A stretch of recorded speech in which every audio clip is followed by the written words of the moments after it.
Hello and good evening, everyone. Welcome back to day number 2 of the Call of Duty Mobile World Championship 2026 Summer Split 1 qualifier. Ladies and gentlemen, it's day 2 and we are ready for the double elimination bracket style. It's your boy Verdict here, rocking on the mic with me. Of course, it's your boy A9. How you doing today, buddy? I'm doing just fine. I mean, we've been sitting here for quite a while. We are delayed today, but very much excited for today's matches. We have quite a few, you can say, pretty amazing and strong teams going to be participating today. In general, we have Godlike versus Galleries and a few other teams as well, which are, you can say, potentially top 5 or top 10 in the country. Oh, you're absolutely right. I mean, only the strong survive from here on out. Double elimination style bracket, which means we're going to get all of the best action today and tomorrow. Today, we're going to get 4 matches. But before we talk about that, we're going to look at the scoring distribution and how that works. We're going a little bit more detail about it than we did yesterday. What does this mean? World Championship point system distribution. The way it works is if you win this event, you get 100 points. The multiplier is just 1. So everything that you see on the screen is accurate.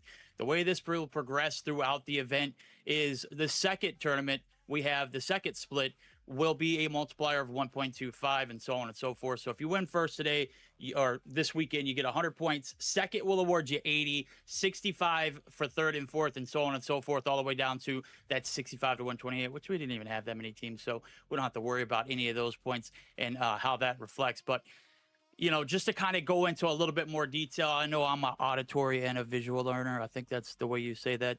I like to see what I'm, reading or what I'm looking at to kind of understand it. But I know there's not much that needs to be, seen or explained here. It's a fat prize pool of $5,000 on the line here. If you take a look at it, A9, pretty solid distribution to go along with that, right?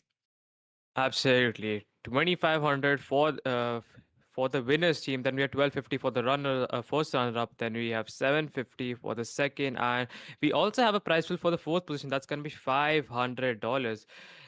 I don't know about you, but that's quite a lot in the Indian region, especially how rupees is taking a dive in the market as of now. Oh, absolutely, man. Give me a fat chunk of that. That's just not the prize pool for all 3 events. That's a prize pool for just this weekend, chat.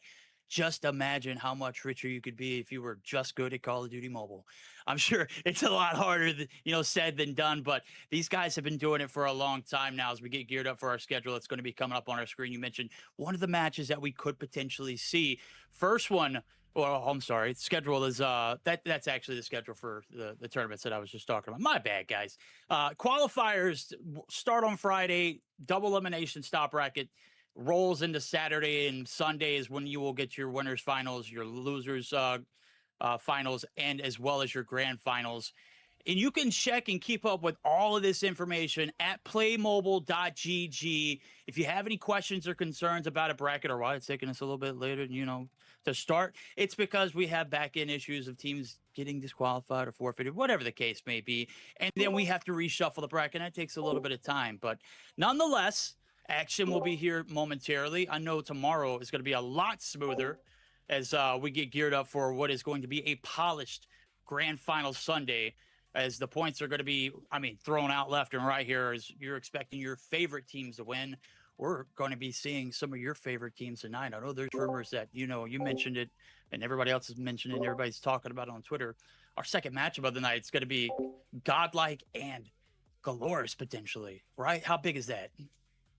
I mean, personally, I am very much excited for that game. Instead, it's one of the two best teams in the region, and I'm so looking forward to uh, basically experiencing or witnessing it with my own eyes. But before that, we have our first BO5 for today. That's going to be between Xlarate and Prodigies here.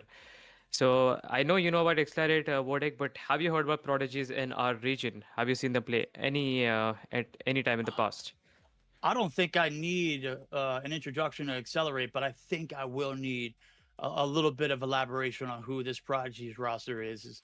I'm just now catching up on games, so if you could fill me in, or if there's anything that you know about them, I'm looking at the actual rosters on PlayMobile.gg, but I'm not recognizing any of the names. Yeah, Xlarate did take a break in between their they were like not playing CODM Comp for quite a few months, and then they have returned. And let me tell you, even after that, they are just dominating, just like before. They are like they've been a hashed like top three team like for so many freaking years in this region, and I think they're gonna be maintaining that position for I don't know till the time they're playing, I guess. Okay, well, when we get done playing today, we'll know who's a better team now as we get geared up for our first best of five chat. That's right. Money on the line here. Everything matters. Obviously, if you lose, you get a redemption tour. So mistakes can be afforded. But in this region, as you mentioned, it is very top heavy and it goes very, very, very competitive at the top. And one of these teams right here, Accelerate, going to be up there in the mix with that. So we'll start off with the Hacienda Hardpoint, firing range, search and destroy, standoff control. And if it goes the distance, we'll see those fourth and fifth maps. But predictions, aside, or all caster bias aside, I don't necessarily see this going past that game three. If you're an Accelerate fan, you want this one done Yep. and nipped in the butt very quickly. Give me your thoughts on this one. If you're going into this as Accelerate, who just came back playing, you said it, they're locked and loaded, ready to rock and roll. How are they feeling coming into this series? I mean, to be honest, Accelerate, with their performance, I've seen them against good teams like Insight or maybe ETS or maybe Empyrean, who are literally constantly fighting for the fourth, fifth, sixth spot in the country. Accelerate has just been dominating. They are stronger than ever, and I think it's going to be pretty difficult for Prodigies to actually uh, take a sweep from them. I mean, I don't know. Yeah. Personally, I think yes, you're right about it. Accelerate, without being a bias caster, I think we are not gonna be moving past map three with just the level of experience they have. I'm as optimistic as the next person. I love a good upset story, but I don't think that's going to live here. I'll continuously root for the underdog, and you can do so too. I know the polls up in Yep. chat. As a matter of fact, we got a lot of votes already coming through. 95% of you think Accelerate are going to win. If you haven't cast your vote, go ahead and do so now. The series is about to start here momentarily as we're getting geared up for our first series of the night, ladies and gentlemen. It's the Call of Duty Mobile World Championship 2026 Summer Split number one. We're getting down to the nitty gritty. It's the first qualifier. We had a long day yesterday. We got to buckle up for another long day today. And what a better way to start this event out with Accelerate and Prodigies coming through, about to Yep. square off. So if you haven't made your votes, make sure you cast them ASAP as we are going to get this series underway. Hacienda is right around the corner. It's a local favorite. I know a lot of the teams from India prefer to play some of these, not necessarily bigger open maps, but not a traditional 3-lane map. Well, I guess it is a traditional 3-lane map, just a little bit more extremities to it, top and bottom kind of controls. But it's going to be an interesting one to see. Obviously, if your gun's not ready, you could get caught lacking here. I mean, in today's meta, Switchblade is literally the most dominant weapon out there, and SMG meta, the assault rifles are very useful, but with the buff that Switchblade has just gotten with the range itself, I think it's gonna be giving the ERs a pretty hard time. But let's see how XM4s and I don't know, who knows? We can also be seeing some SKS maybe Types 3 being used in the today's matches and all. I mean, it is a pretty open map with the long range. Potentially is gonna be helping here the teammates and overall. Let's see how it goes. Absolutely. I know that on this map in particular, if you don't have a strong AR, you are certainly going to be feeling that when you're making these rotations. As you mentioned, it's a great avenue to have long lanes to hold with those SKSs. Your AR players are going to be dominant. If you have a great start, they are going to be leading the pack. Obviously, your SMGs on the objective going to be making it rain, but there's only so much you can do when P2 and P1 and P3 are kind of wide out in the open. You've got to be able to play those cutoff points. But hey, we'll stop talking about it here momentarily. We'll get into the matchup, ladies and gentlemen. If you're just now tuning in, we want to take a moment to apologize for the delay. It's something that was out of our control in that regards. We're here now, and that's all that matters. All right, let's give a shout out to the people who stuck around. Let's give a shout out to A9 and myself, man. We just, as I mentioned earlier in the chat, dude, I'm getting cold over here. I had to warm up a little bit the voice in order to get things rolling. But hey, have no fear. The action's here. Yep, and we should be starting with the match anytime. But if you had to, wait, I never asked you about the question about Accelerate, right? So you know about the team. What about the favorite player in the team? If I had to ask you, I think it's if really hard to deny Revel in this Accelerate roster, but dude, I'm a fanboy of Olive, dude. His snipes are impeccable. I don't think he's going to be on Sniper today As I'm taking a look at the roster and the roles, he's going to be SMG and LMG. So that's going to make things a Yep. little more difficult for me to root for him in the Search and Destroy. But he's just a promising young talent. I was expecting him to do great things in Call of Duty Mobile. Maybe we'll get to see him do it this weekend, ladies and gentlemen. It's here. Game 1, Accelerate. Prodigies. Let's get it on. Yes, we do have the team Accelerate with the initial first approach inside the OBJ. Gonna be capturing those points here.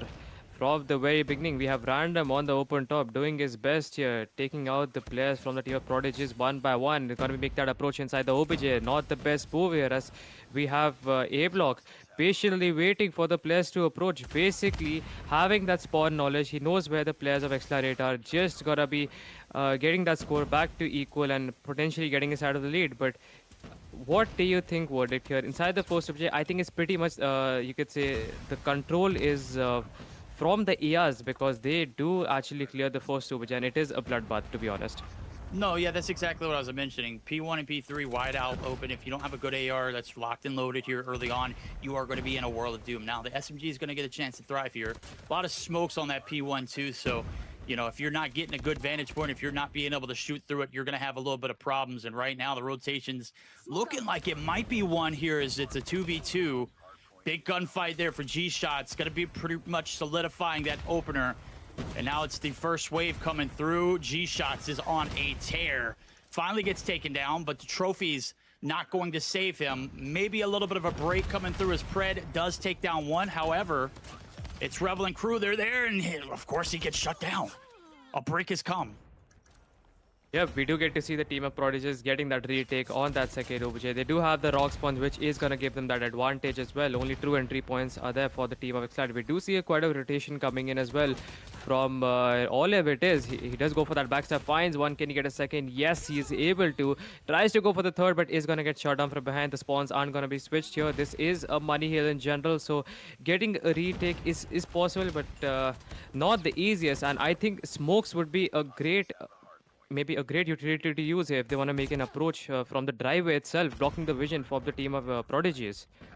Yeah, a great job of getting the break there early on to capitalize on plenty of time. Some of the, gun choices that I'm seeing here, I did not know we were going to make sense of it. The CBR, here comes out the claw. Cliche, not going to find anything.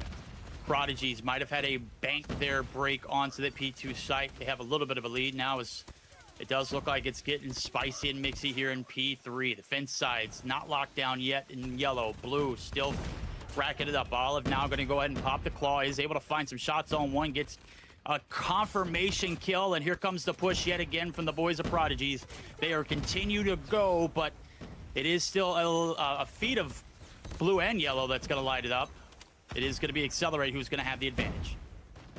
Yep, we do have 2 operators out from the team of Accelerate. We did have Extinct with the War Machine out. He did his best with G-Shots on the other hand with the Equalizer. Absolutely menaced.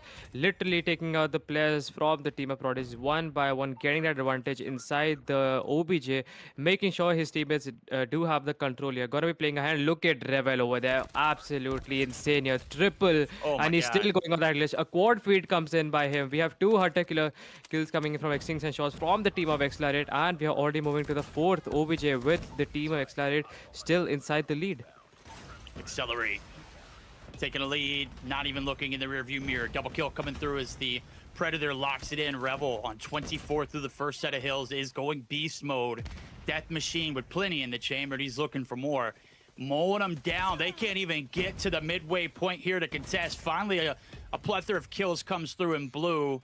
Prodigies, however, not going to be able to brace the storm now as Random's going to be able to pop the Tempest to go along with it. This is definitely a recipe for disaster. Streaks galore. Accelerate. 88 and out the gate.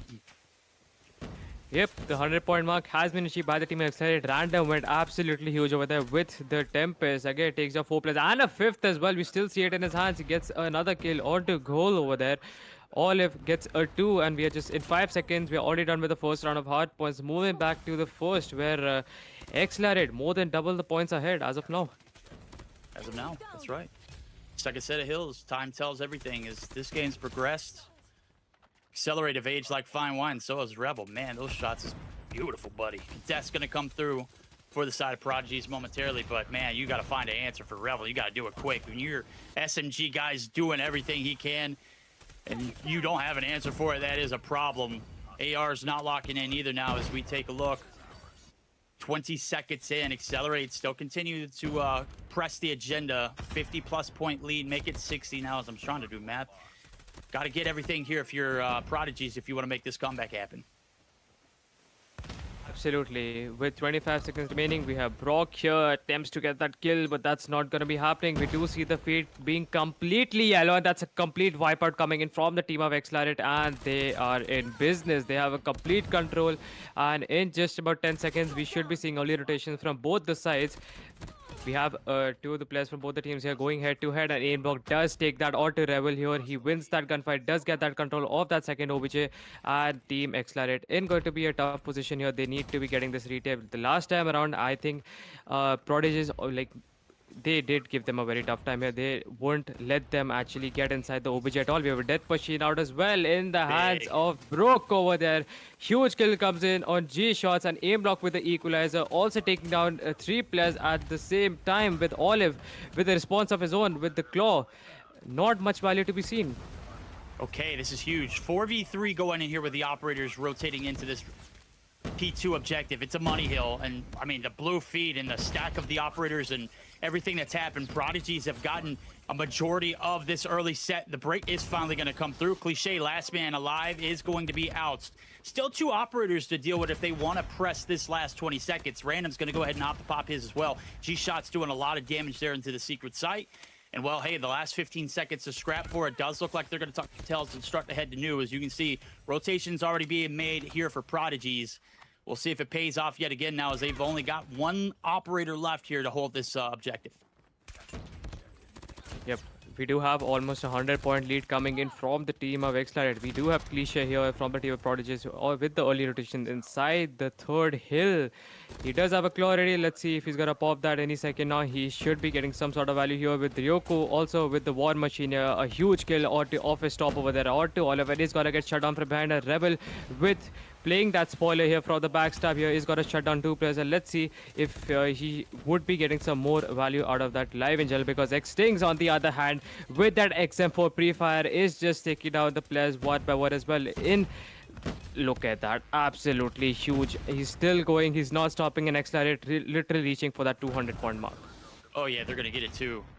A little bit of soft sabotage right there. We saw the fence is going to get a little bit of an assist. The last 15 seconds still a little bit debatable. You can see the outskirts still being patrolled and commanded. Accelerate going to continue to push the agenda. They are not looking to give this scrap away for free.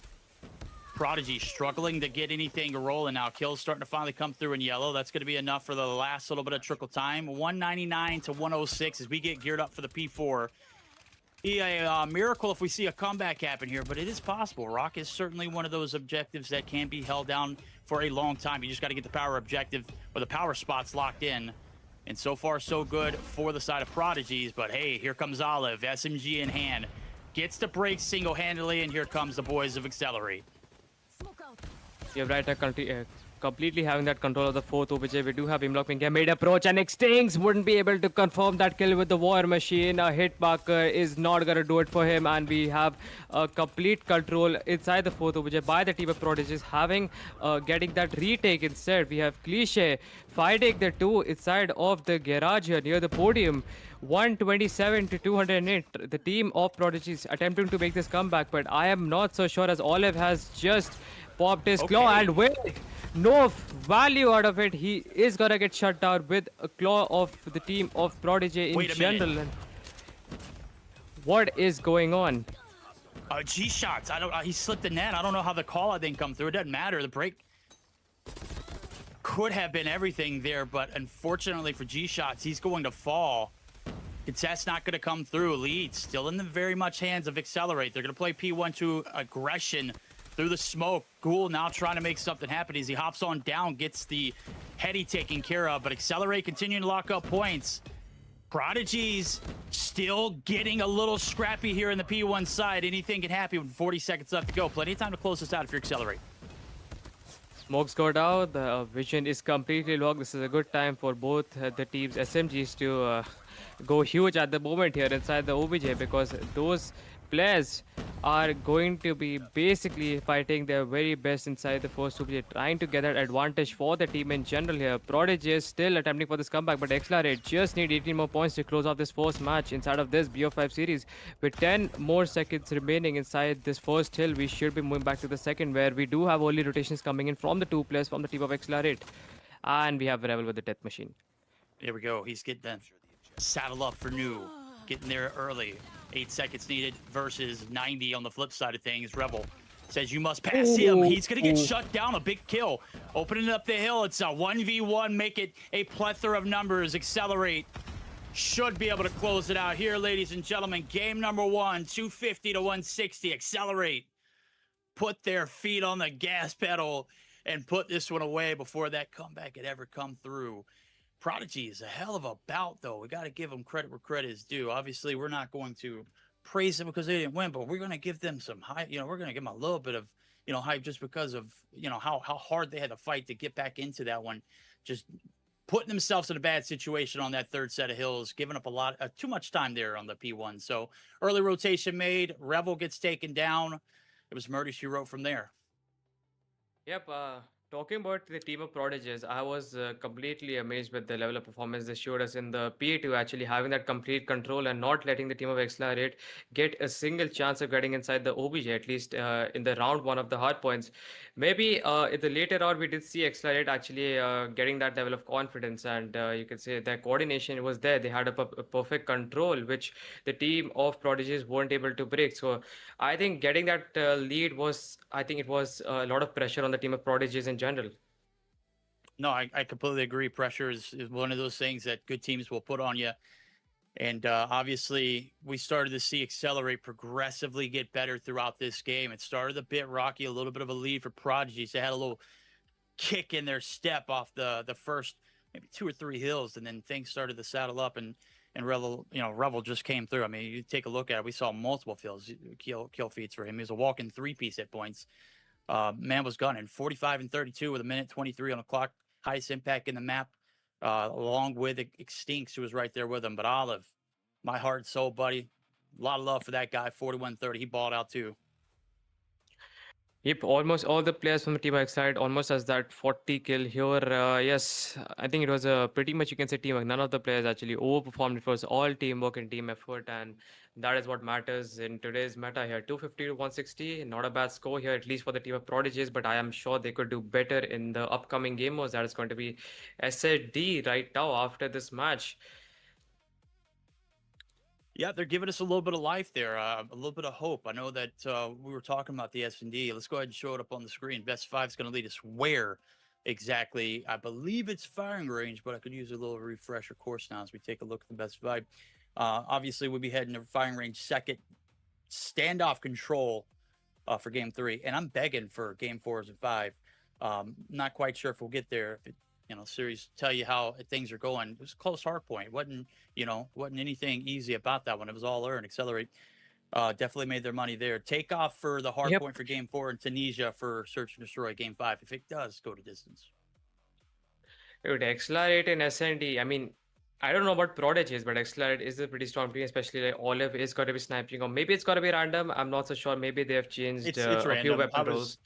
Yeah, I took a look at it. I was hoping Olive was sniping, but random's definitely got the bag. I just saw the rolls on playmobile.gg. I mean, yeah, I guess random it is, but it is a completely different game mode and firing range. It is going to be, I think, a pretty open map as well. I think you can get a lot of early pick. Snipers do need to put in some work, especially if you're approaching the A side, where there's always a sniper holding that barrel head glitch, looking over the entire long from, like for the offense side at least. Yeah, this is a classic map. I mean, we've seen it played several different ways. We've seen it, smash hit on sword sites. We've seen long, dragged out delays. In 2 minute search and destroy rounds, anything can happen. A race to 9 certainly going to be very captivating. We'll see if Prodigies can get their revenge as we get geared up for our second game of the first series of the night. Ladies and gentlemen, if you're just now tuning in, you missed out on a banger of a hard point. Accelerate, tuck the boys over at Prodigies away here 250 to 160 style. We're getting geared up for game two, which is right around the corner, ladies and gentlemen. Don't go nowhere. We're not taking a break. We're jumping right into the action just a second. Now, bending, we see, a similar performance out of Prodigies. This should be an interesting firing range. Yeah, I mean, I don't know about you, but personally, when it comes to overall team effort, I do believe in going the B side here for Firing Ninja. I think it's gonna, if you have a successful approach over there with those early picks on that boxes headledge with people hold near the B bob itself, I think you can get a lot of advantage here because you have basically three entry points on the B side. And personally, as a player, I think B would be a little more comfortable to actually get a lead on and overall have a control on, especially after you get that bomb planted. Yeah, I agree. I think if you're able to clear out B, if you don't have a very like sniper heavy roster, like if you don't have a guy that's like A1 with a sniper, I think B is a better approach than AA. You definitely have to get those picks off the rip, and you've got to do it in numbers without losing too many. So yeah, I think B is a little more doable if you are a little bit more dependent on your SMGs and ARs. And it's a little more unorthodox too. When you think about firing range, you think about that trailer site, you think about that control, and that's how you assert dominance on a map like this. So yeah, doing something a little off the norm, off the cuff, could definitely work out. We'll see if it pans out. We'll see if anybody did their VOD too, because Accelerate has played this plenty of time, played this map plenty of times. Jesus, I can't even speak today. I mean, yeah, smokes are gonna be extremely useful here, blocking those sniper visions and making those approaches onto a singular bomb site. But let's see if we get to see some R9s because I'm telling you, trailers and you can see the B panic rooms. I think they're gonna be R9s being used inside of this map. And offense side or the team on the offense side is gonna have a very hard time actually getting, I mean, taking down those R9s. I think if we could expect some shotguns, I'm not so sure. I Oh, don't know what teams are gonna be using. how could I forget the R9? Guys, oh my God, brother. It's only been 24 hours. Not even been 24 hours. It's been less than 24 hours. How did I forget that we have a broken shotgun that can also snipe at range? Let's be honest with you. That R9 Doof Doof is absolutely captivating. Taking a look at the notes here. And firing range, it does look like Prodigies, the first 8 rounds are going to be on the defense. So we'll go ahead and pop off onto it. Havana, Cuba. That's right. Here we go. Game two, firing range. I see some shots come through for random. Accelerate. Gonna have to push the agenda and keep the aggression here in the first 8 rounds. Yep. Okay, the team up excited on the offense side first. They're gonna be attacking. Have not picked up the bomb. Are they straight away gonna be playing for picks? We do have random with the first wall bang on to goal. That is going to be on the A long and aim log with a response of his own with the 3-line rifle. Okay, I have not seen that in a while. We have is 3-line rifle the new meta instead of Tundra because it has got heavily nerfed with the ADS time. Verdict. That's a great question. I heard that there was a nerf for the Tundra, so maybe they're looking for alternatives. I'm all up for it. The 3-line. It's been a minute. It's clean scope. You can get your shots. Certainly will prevail. But as we see this one progress, 1-for-1 we go. A lot of time still been dragged out. First minute through here is looks like we're going to be buckling up for a potential B hit here. It's not a full commitment as the bomb's still left in sight. They're trying to get a little bit more intel and not put that bomb in a bad spot if they do go down. Yep, as you can see on the B side, Rebel is all the way pushed in here. I think it's gonna be inside the panic room, maybe outside, just holding down that angle because he knows, yes, there is a player to his right. That is gonna be Cliche with the CBR on that head glitch. CBR into his meta, I'm not so sure here, and he does manage to Whoa! win that against Rebel here. Confirms that kill. It is a 1v3 situation for G shots. Finds one onto the A Bob side here, and we have a trailer approach here, maybe from Broker. No, other way around. He's gonna have that A long peak with the SKS, Oh, and look at we that. do have G shots going for that B bomb approach. A good wrap there. I think he spotted him as he poked through the barrel side of the backside of trailer and just assumed that the other one would be either close or very close. And a tail Good approach. shots through. Oh my Shots. Oh my god. God. Couldn't hit him. Did get the read, but man, devastating opener. I mean, it was the right approach and everything, A9. Yep, I think there was a pretty good chance, especially where he planted the bomb. He had a pretty good sight of actually defending it, but I guess that gunfire choke was not planned by Yeah. him at all. But I mean, we don't itself ever here. plan to miss our shots, right? It just kind of happens. Yep, we are gonna be having again an aggressive B approach potentially coming in from the team of Accelerate, where we have probably Cliche again here with the CBR. No, it's actually gonna be Brook with the SKS, and Cliche is also gonna get shut down by Rebel here inside the first OPJ. Close to that, we have Goal with the Switchblade gonna be picking that long range. I'm not sure that's a good idea here, and we have G shots with the rotation. Finds one onto aim lock from behind, getting that backstab. It's a 2v5 situation where the bomb has just gone down. Goal has absolutely no idea, and he is gonna get executed if he does not look to his 180 and win. Oh, Goal. okay, all right. You know what, dude? We've seen this time and time before. Play with your food, try to get that execution right. Maybe a little bit of hanky panky. Who knows? That could have gone south real quick though. Payoff round. We're tied up. Great execution onto that B side. You called it. I mean, if you're looking for something a little more unorthodox, that's the right hit and it panned out. Yep, I mean, I think we did see that happen yesterday as well with the team of God. Like, I think it was Viper in the SND map slums, if you remember, when you were actually mentioning this at all. Ah, that's right. Good call. And yes, it's already the R9 falls here inside the trailer. Nothing you could do. Brook is still waiting for Rebel to get outside that. Okay, bomb head glitch. And yes, we have a kill coming in from him and random getting Whoa. those two shots What? with the Tundra. Absolutely seamless and flawless over there. Like nothing exists. It's like no efforts at all. It's a 1v4 situation. Cliche all by himself. Gotta be holding inside the tin, going for that rotation. He knows he's been spotted here. He needs to be getting that rotation or be taking Okay. other players one by one, but we have Extinct giving absolutely no chance and Team Accelerate inside of the lead. Yeah, dude, you had 18 seconds. There's no way we're trying to wrap through the backside of 10. We know what you was doing. We know what you was doing. You was ratting it. You was trying to play for them stats. Nah, I'm just kidding. Obviously, he had an agenda, and making that rotation could have panned out if he had a little bit more time. Nonetheless, time was of the essence and was not on his favor. Will pay off round 2-1 lead, back to back, going in favor of Accelerate as they start to slow things down. This is where we saw the first round kind of just unravel in a bad way. It seems as though the less time they take to make a decision, the better off they are. But as this search and destroy game is progressing, 30 seconds through here in the fourth round, no, not as much as a confident decision. That's going to leave aim lock open for one first blood there. G shots bites the bullet. Yep, already a live disadvantage, and instead of that A-long approach, they are moving towards the B. I think it was just being patient about it, and they were trying to go for those early picks here, but Extings here with that SKS approach. I'm not so sure marksmen should be making those first initial peaks here, and they again have actually not gonna be continuing with their initial approach to the B side. As Olive with the mid approach here gets that kill out to goal, he's finishing him off. It's getting them that life advantage here, which is 40 or you can say 45 seconds approximately. And what is the idea here? Because it is a kind of a split approach at the moment. Split approach. Bombs down. Random. Peek it inside. Catches one off guard. Aim lock there to get the trades. 2v2 now with 37 seconds on the clock. In 30, that bomb will go boom. Just like random. He's not missing, though.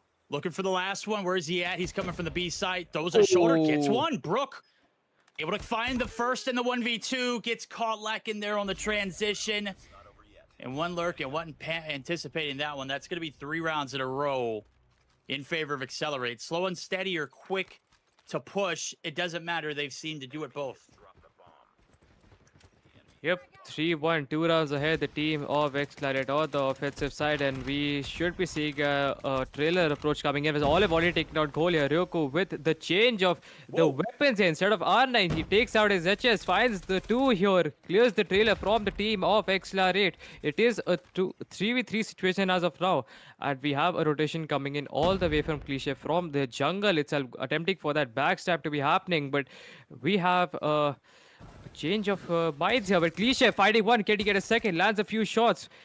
Extinct needs to play this. Wait, it's random, not even Extinct. Wait, we had an SKS here, but he is already going to get shut down. Random finds that first out to Cliche. It is a 1v1 situation, and Verdict, if I had to ask you, where the bomb has been dropped all the way on the A side, maybe inside the trailer, and we have a sniper main versus an SKS. What are your thoughts on this? Oh, man, this Brook wrap is absolutely crucial. Random's in a good spot, though, and the timing couldn't have gone worse for him to hop out. Brook should be able to spot him. That's going to be a free kill. Great read. There's just so much time on that map where We disconnected from where the last kill was. Brooke locked in, knew exactly where Random was essentially, and was assuming that they would be in that exact spot with so much time being left on the clock. So a great read, a great wrap, great timing. Aim lock, good timing for them too, as well as they take down Random. The first blood's going to go in blue, but I'll quickly there the trade as they get trailer control instantly. It looks like it is 1000% going to be an 8 hit. Yep, Aimlock already taking down the sniper role here from the team of XLR. It's already a 4-4 situation. The bomb has just got planted on the A side. We have 3 players from the team of Prodigy making that jungle approach here, going for that rotation. Olive finds one onto Aimlock. And look at the mini map here. 3 players inside the wooden. I think they have absolutely no idea where Extinct is over there with the SKS inside the toilets over here, the red room, as you could say. And we have a trailer approach coming in for Broke. Finds that headshot clear to G-shot. Cliche takes down Extincts. And wait, we could have a tour of events. We could. Brooke gets the kill initially on. Smoke through. Looking for the shots to come on through. Pulls out the L card. Takes the L. Cliche is able to find one. Wait, is he hopping the bomb? Dude, he's not defusing. He's going to have to be forced to reload. Timing couldn't go his way. Cliche gets the kill, but will not take the round 4-2. Accelerate. Playtime to the fullest. And just when you think Prodigies was going to get right back into it, Cliche just couldn't get the reload off in time and get the push into the trailer site. Just devastating. That retake from coming in from Prodigies was pretty impressive. I thought Extincts would surely get quite a few picks over there with that backstab, but I wasn't expecting that. At least Cliche on the other hand, and we have 3 players again from the team of Prodigy holding this B side here, and the entire team from Excited has pushed in. We have Freeze coming in from both the sides, and Rebel with that 180 turn shuts goal down on that car head glitch, and it's a 2v3 situation for Prodigies with there is no way. We have Ryoko with the R9 here. Spots a player. Lands one. Wouldn't be able to get that one tap here. Misses the first initial shot with that R9. And we have G-Shots finishing him off with that slight peak approach here. 5-2 on the scoreboard last round before the side switches. Yep. Very unfortunate time. And teammate fell in the background too to go along with it. So the clutch 1v3 would have been a little more impossible. I mean, you think maybe you get that first kill and then you're looking for the second immediately after there's a chance, but not the way the cookie crumbled. First blood comes through. Aimlock not getting the better of this one. Random going to be able to call his numbers. He finds his 8th kill. He's starting to light the feed up too. All of a sudden, things starting to get a bit grim here for the Prodigies. Down, certainly not out. 2v2 here as they've got both players here in trailer, then 2 potentially making the wrap. You got to look at G-Shots too, who's making a lethal wrap himself. Trailer push comes through. Okay, 2 fall. Big kills for Ryo. Oh, make it a 2-piece. Clears it out. Bomb confirmed down. The 2 players in Extincts and G-Shots. Now going to have to be doing it in a 2v4 fashion as the first blood does come through. His shots does find a great rotation. Yep, a 2v3 situation here for Extincts and G-Shots here. G-Shots right in front of him, and we have G-Shots winning that gunfight against Broke here inside of the tin top, and it gets down to a 2v2 where the bomb is being camped by Ryoko here with the R9, even though it is being dropped. Okay, wait, the perfect prediction, and it takes down Extincts with the R9 itself holding that angle on the A-log itself. We have G-Shots, spots the player. Oh god, this is gonna be a very tough situation for him, and both the players just in time basically were looking at him at the same time, and he couldn't do much over there. Much better ending to that half. 5-3 is way better than 6-2. I mean, I know the 6-2 curse exists. If you know, you know, but 5-3 is a great stat line if you're Prodigies to make this comeback. We get a flip now. It's all on them to play this aggressively. Hits coming through the middle of the map. Extincts very, very disciplined in his trigger control. Is going to be able to find one. Extincts able to get a trade back on through as Aimlock finds another goal. Able to win the gunfight up top there in the 10 site as we do see a 1v4 happen. Bomb's been planted over at B. This is going to be a quick round here for Prodigies. Literally shutting down the team of Excited like it's a walk in the park here. Absolutely flawless. No time to be wasted here. 5-4. This was a very pretty quick round here coming in from the team of Prodigies. I think every single rotation and every single, you can say, the team call out in general, I think it was just on point over there. But here we have again, and this is okay, a risky approach, and you could say a 50-50 chance of Team Accelerate here, assuming that Prodigies would be having that A approach here. But that's not going to be the Oh, case here. We have Random getting that first pick onto A block, going to be shutting down Goal with the trade here onto him. Brook gets one with the SKS as well. A 2v4 situation, and Prodigies having way better energy on the attacking side. wait, they got to take this hard eye guy out. G-Shot's going to be able to get one and is instantly disappeared. 2v3, very doable for the side of Accelerate, especially after finding that kill. Bomb's going to go down nonetheless. A little peeky over the top of the sandbags, a little jump shot, maybe a little doof action. Exit is not going to come through the kill, that is. And now the bomb's planted, 35 seconds, and that bomb will go boom. 2v2 here for the boys over Accelerate. Let's see if they can make it happen. Yeah, we did make the life a lot easier. He's gonna go for that fake diffuse here, which should be yes, of course. That was a 1,000 IQ play, perfectly done by G shots over there. 6-4 on the scoreboard. That was a pretty smart play here coming in from him. There we go. Very smart. Hey, you know, they say pros don't fake it, but guess what, buddy? When smokes are down, all is fair in war. Great plays there from Accelerate. They clutch it up. The 2v4 got down to a 2v2. They got the kills. They got to bomb the fuse. Well played. Get back in control. 6-4 lead, and only 3 more to close this one out. The flip side of things, 2 more to tie it up. Random first blood comes through. Uh-oh. I'm starting to see Accelerate fry here in the feed. This could be a little bit of disaster here for the boys over at Prodigies. Now they're just stuck in wood, nowhere to go.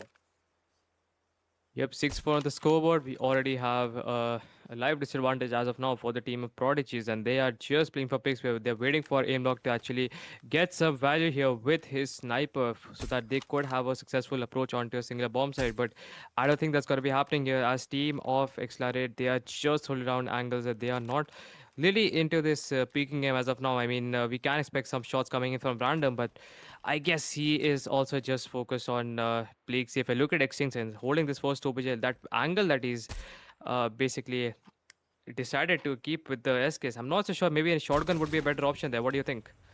Oh, maybe. I don't know. I know one thing. Random with that sniper has been crispy throughout this one. Is going to be able to find a second just to add to insult. 3v5 here for Prodigies as things have gone from dark to even worse. 40 seconds left to go around, not even now as we're getting geared up for an A-side hit. This is a brutal push if you don't say so myself. The rotation now being over towards that jungle side. Looks like we got a little bit of clearance, and well, guess who's there? It's Rebel. He ain't been super hot here in the search and destroy, but I'm sure he'll be able to find at least one now. As Extinct's gonna be able to spot one on the rotation too. This is about to get blown up. Yeah, we do have the team of Accelerate going for that backstab as well. And yes, that we have a complete wipeout coming in from the team of Accelerate onto Prodigy. I don't think they could have done much over there. Instead of maybe holding those headless and getting those early picks, winning those gunfights, but they were just being sandwiched over there, being, you can say, shot down from each and every angle. And yes, 7-4 on the scope. It's 2 rounds needed for the team of Accelerate to finish off this second match of this BO5 series here against the team Yep. of Prodigies. By the looks of it, if you see the mini map again, we have a complete wood control here from Prodigy. I don't know what's the idea here. Are they waiting for the team Xlad to actually have an approach even on the defense side, or do they think that's going to be aggressive, or just waiting for aim lock, or maybe Brook to get those early picks with their long range weapons? Yeah, I'm gonna be honest with you. The more you wait here and the more you give space here as well, could be a recipe for disaster, or maybe not. The shoes on the other foot. You see the peek through the A long sight. You mentioned it. Who's gonna make the first mistake? And when you're getting aggressive on defense when they are just holding firm on the back line, you pay the price. Can't hit your shots. Extinct's gonna be able to even things up. Brook now is getting the trailer control. Extinct's able to find a second too. Prodigy's lost a player advantage and then some. The Doof's absolutely asserting its dominance all down the brook. He's in a corner and trail. Let me tell you, they are 3-4 angry Accelerate players just waiting for you to make an exit. Random. Yeah. He knows. He knows. Yeah, he knows. He's gonna be checking. Oh yeah. Oh, maybe not. Oh! Okay, that date is not gonna land. Brook does find that kill. Gotta be patient, waiting for that player to arrive. And we have 8-4 on the scoreboard, double the rounds ahead as of now. And I'm still confused here why in today's meta is Cliche using a CPR. I'm not so sure if that's very versatile. I mean, I'm always a fan of using what you're comfortable with, but brother, this is not 2023. We need to get you to lock in, my guy. Come on. What are we doing here? Or 2023, 2024. You know, that meta was the longest one in Call of Duty mobile history. This one, not about to be the longest search and destroy in Call of Duty mobile history, is we're on map point. All down to this one. Brook able to find two before he's gone with an 8-shot, Oh, an explosive. Here comes the boys over at Accelerate. They have struck gold as the kills come through. Yellow in the feed. Down the Ryoku. And Ghoul able to find one now as things are evened up, but nothing is even in this matchup. They need to find 4+ rounds to take us to overtime, and it's a 2v2 in a dream at the moment. I mean, yeah, G Shots is approaching here with that R9 from the jungle. It's going to be holding that wood bottom. He knows the players are basically just camping as well. He's just waiting to hear those footsteps and going to be making that approach. He already spots the player. What Ryuko's the? already going to get shut down. It comes down to a 1v2, and this just could be a do or die for him. If it does not come through, we are probably moving to map number 3 here inside of this BO5 series. I'm no, meteorologist, but I think you're accurate. Your predictions are accurate. I think we might be moving to game 3. Control right around the corner. Standoff. Hopbound elite from where we're at currently. It's off a long distance. Still 38 seconds left to go here for the boys. Or the boy, I should say. Cool. Last man standing. Spotted. Random. Gonna look for the exit kill as the bomb did not get planted. Questionable The decision, rotation. but the rotation may pay off. Is not able to hit the shots on the G shots and And oh, that aim transfer. just so close. Almost would have got that second kill, but nope, that's not going to be happening. That machine pistol is going to come through for him, and we are done with the second match here. Accelerate still strong here, even in this game mode. I don't know about control, but I think it's a mix of both hardpoint and SND, and it's not going to be easy for Prodigy. At least now they really have that pressure on their mind after losing those two games. They know for a fact they cannot afford to lose a single match or single map in this BFF series. If they do, they are going to get eliminated. They won't get eliminated. It's a double elimination bracket. They're going to be sent down to the lower bracket. But I mean, in a region that's so top heavy, yes, this is double elimination bracket. So as long as they don't lose twice after or one more time after this, they'll be eliminated. So in a region that's so like heavily top heavy, if you're losing to Accelerate, their chances are if you meet any of these other guys who, you're bound to at some point, you're in a world for hurt. So it's all about maintaining the points though, and saving face. So Prodigy's they didn't look bad. The gunnies may not have been there 1,000%, but when you got a guy who you mentioned running around with a CBR here in 2026, there might be a time that hey, maybe we watch this VOD and see where things went wrong. Maybe we use the meta as 100% completely as a team. And we lock in. I'm okay with the HSO. I would prefer the R9 because damn that dude, that's crazy. As we take a look at the stat line there, the SKS was definitely on point for Brook. 12 kills in total on the right-hand side of our screen. G-Shots was making plays left, right, front, and center. Brother was a demon on the map. Nobody could track him. Nobody can keep up with him. There were times where he was shaking shots, but 12 kills for himself with Extincts right there to tie him up.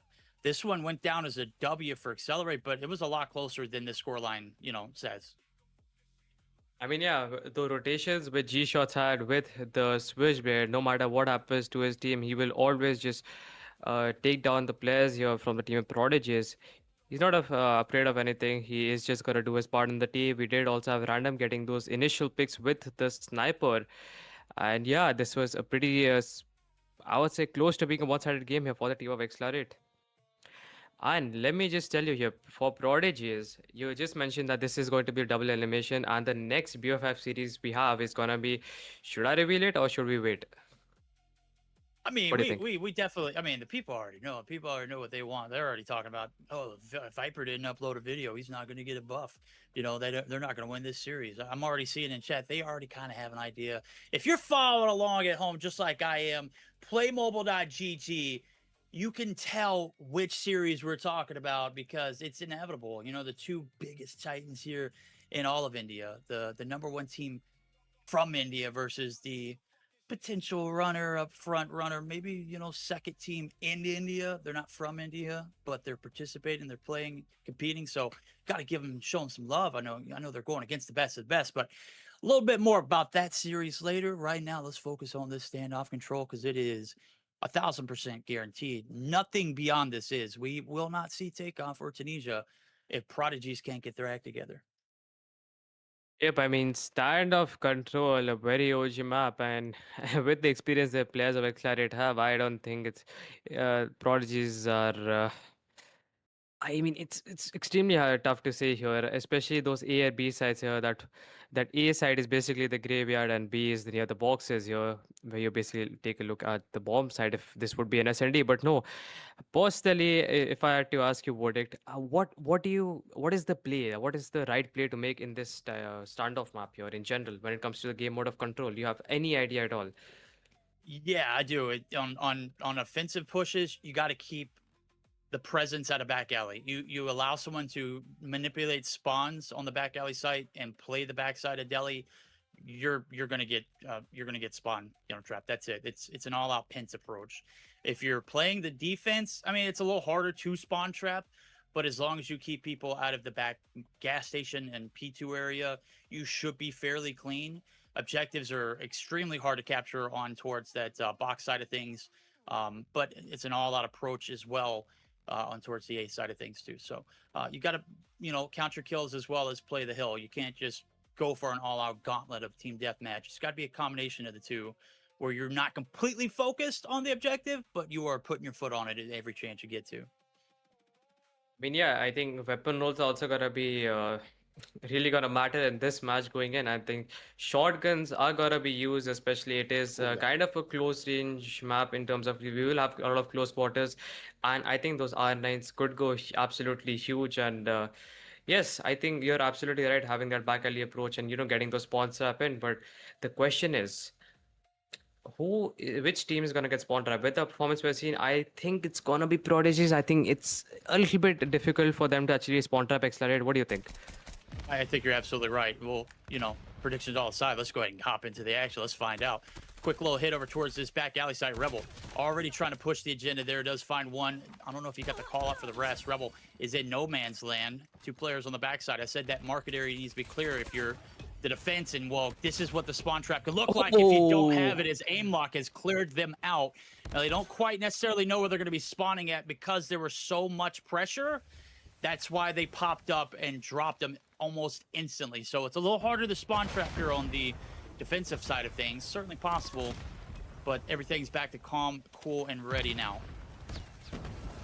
Yep, and as of now, I mean, look at G shots, triple from behind, that perfect entry time, and it gets a quad actually.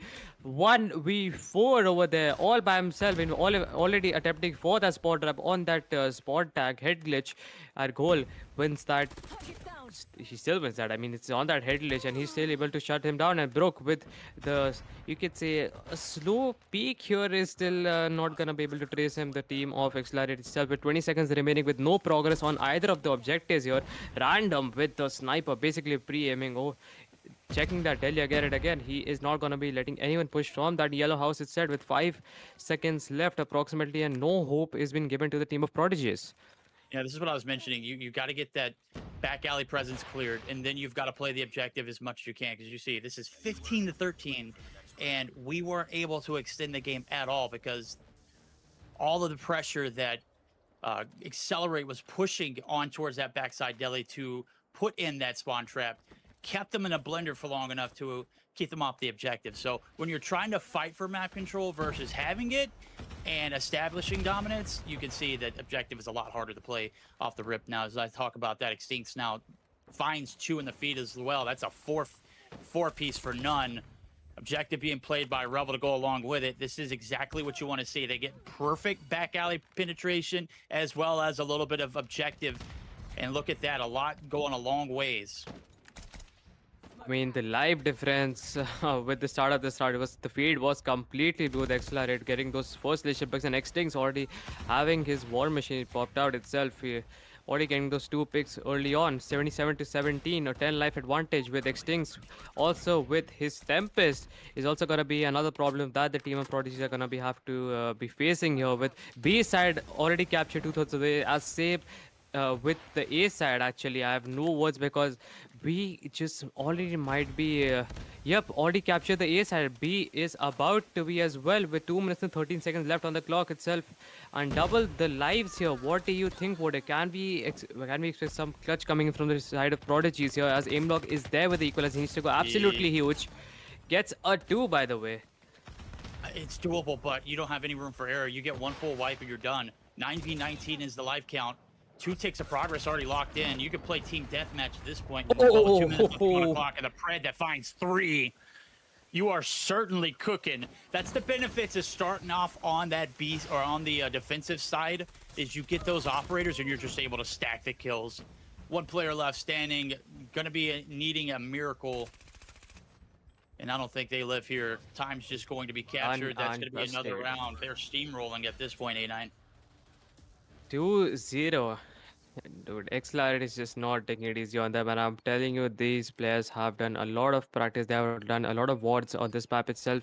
They know what's right. They know what rotations they need to make. They have a complete spawn knowledge, and that's what's been actually the disadvantage that the team of prodigies have in general here. A block already gets that first pick or to G shot, that first blood with the nade. Cliche still using his lovely legendary CBR. Let's see if we can get some value out of it because at the moment we don't see a lot of players performing well here from the side of prodigies. At least uh, might be having you can say a rough start here and I think having a tough time in general. Ooh. Okay, that was a SKS head glitch. Yeah, dude, I love the SKS, dude. You can just accidentally get one taps, bro. That's absolutely broken. Great approach here on the side of Prodigies as they're able to clear a little bit on the back alley. Oh, They're doing a great job of finding some time there on the A side as well, but random, doing them dirty. Is going to be able to clear off the objective. Here comes the ops along with it. Now on the right-hand side of the screen, we still have 2 to pop. I don't know if they're going to be able to get a chance to do so as the spawn trap's oh activated. They are my absolutely god. devoured. Look at the pressure on back alley, and then look at where Revel is. That is a recipe for disaster if you're Wow. spawning in. The feed is just blue. They are just being taken out one by one. We have EMPs and Predator missiles to go here from random with just 9 lives remaining. We have Rebel with the Pred as well. Gets that pick onto aim block with Tempest is out for Olive at the same time. Finds a 2 at Cliche doing his best with last 4 lives remaining for the team of Prodigies. But Olive at G shots get another 2, 2v15, and this just might be the end we are looking at. And we have Aimlock and Prodigies basically have no chance being able to clutch this, and we have ourselves the winner.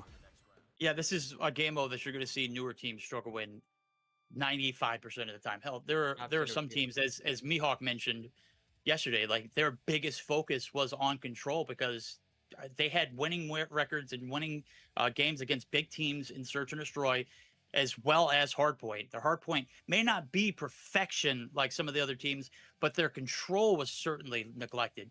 They focused on that as well. I mean, hell, even Learn mentioned picking up Tectonic last year for World Champs in control as Control, a yep. control coach, and how much of an impact that had on their team. And you see the product of that when you focus on these the swing game maps or game modes. There's tremendous opportunities to take advantage of situations like this where we see a steamroll in 3-0 situation where it should be, but oftentimes teams aren't able to do exactly what Accelerate did there.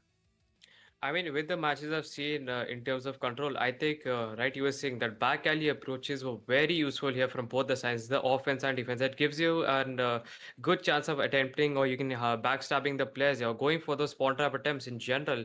At least on the offense side, if you make an approach on the back alley, you do have a complete vision, even checking or making that approach near the, you can say, blue Cool. top, holding that blue building instead, basically creating a lot of problem, and you can be the center of attention over there for the team who is on the offensive side. Yeah, speaking of center of attention, we already got a leak here in the map. I love it. You saw who just joined. That's Galoris Padzera. You know what's on the agenda on the flip side of things. Let's talk about this as we get geared up for our second series, the finale here in this Accelerate Prodigy debut for their opening double elimination bracket run. Accelerate, run the tables in the control 3-0 style. 17-6 for random. G shots 15-6 extinct. That's a sea of positivity on the left hand side of your screen. And you saw 2 players left, and that's for a reason, man. They got exposed. Control will do that to you 9 times out of 10.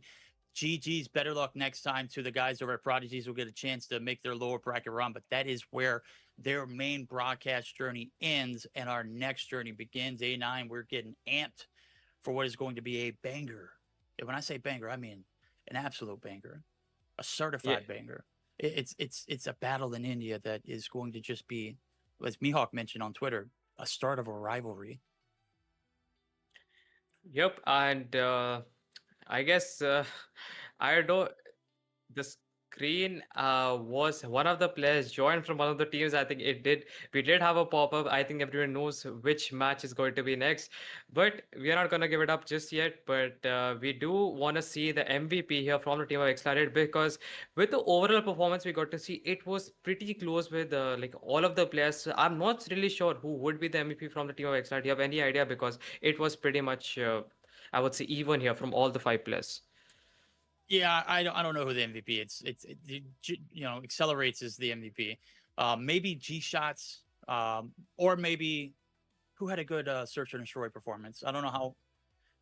We'll see it. We'll show it in a minute. But as long as my old mind's thinking, we're gonna take a minute to think to ourselves too. So, are we gonna see the MVP or are we gonna see the next matchup? Okay, it's the upcoming match. It's leaked already. We've talked about it. We've hyped it up. Godlike and Glorious right around the corner. MVP should be announced here momentarily. We'll get you guys back up and running. I'm not sure if we'll take a break before then or we'll get a break in, short break, not. All right, words come through. We're not going to take an intermission. We're just going to jump right into the action. Godlike versus Galaris, dude. The Titans you were talking about, I think we have we have ourselves a pretty long series, because I am pretty sure we are probably moving to map 5 here. This is not gonna end being one-sided here for any of the teams. But as you mentioned before, while I was talking to you, maybe you did say that SND could be. I think it's pretty close, yeah. As of I know, in scrims here, Godlike and Galleries have a pretty close SND, and I think they do move to overtime. So yeah, I think we're gonna be sitting here for quite a while, folks. Oh yeah, this is why I was kind of asking if we could take a 2 or 3 minute break because I'd like to, relieve myself of a little bit of duty. Is well, not duty, but you guys get the picture. Like I'm an old man, diabetic. Maybe let's take a 2 minute intermission while we wait to get everything set up, and we should be back here to deliver the action here momentarily. So give us just a few moments. Don't go anywhere. We got our highlight match of the night: Godlike versus Glorious. And then we'll be here locked and loaded for the next hour and a half or so. All right, chat, don't go nowhere.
no fucking day.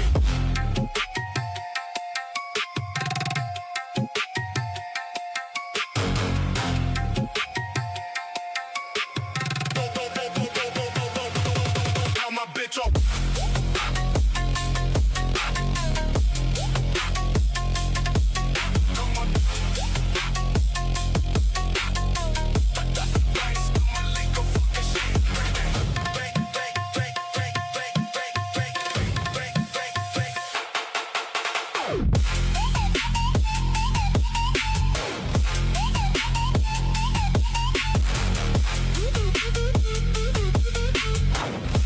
Welcome back, ladies and gentlemen. I promise you to a break. Or whatever. Yeah. But hey, go back to the action. We're here for our main course of the evening. We've had our advertiser and our show. We'll talk about that here momentarily. A9, a great series as we take a look at this MVP stat. Go ahead and hand that away quickly now to the player who deserves it the most. Is, we've got the graphics ready to rock and roll. Take a look at it. Who was it? I was way off. Oh, I was, yeah, Zeppa didn't play it tonight. What is going on here? We got bamboozled. Probably. I think a technical glitch which is gonna be fixed at the moment here, but if you want to take a guess, I think it's gonna be Rebel. Oh, There it is. Okay, there we go. alright, I'm just kidding. I saw it and I said Rebel. It's fine, but I think he totally deserves it. 9,621 score for him, 67 kills with 52 deaths and 28 assists.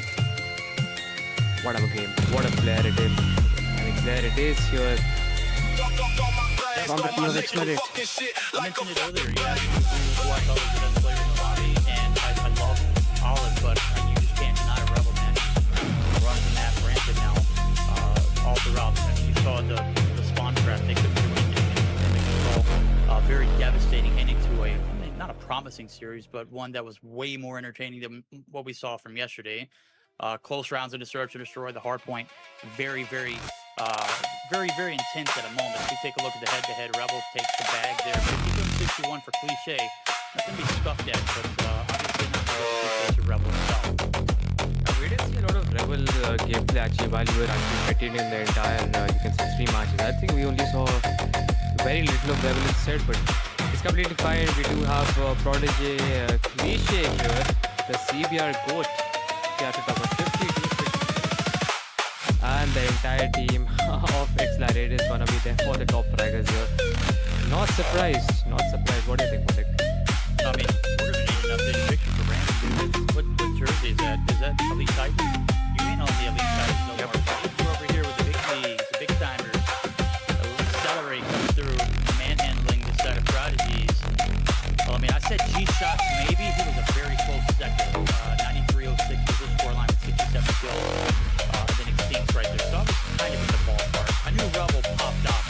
I didn't know how much he did.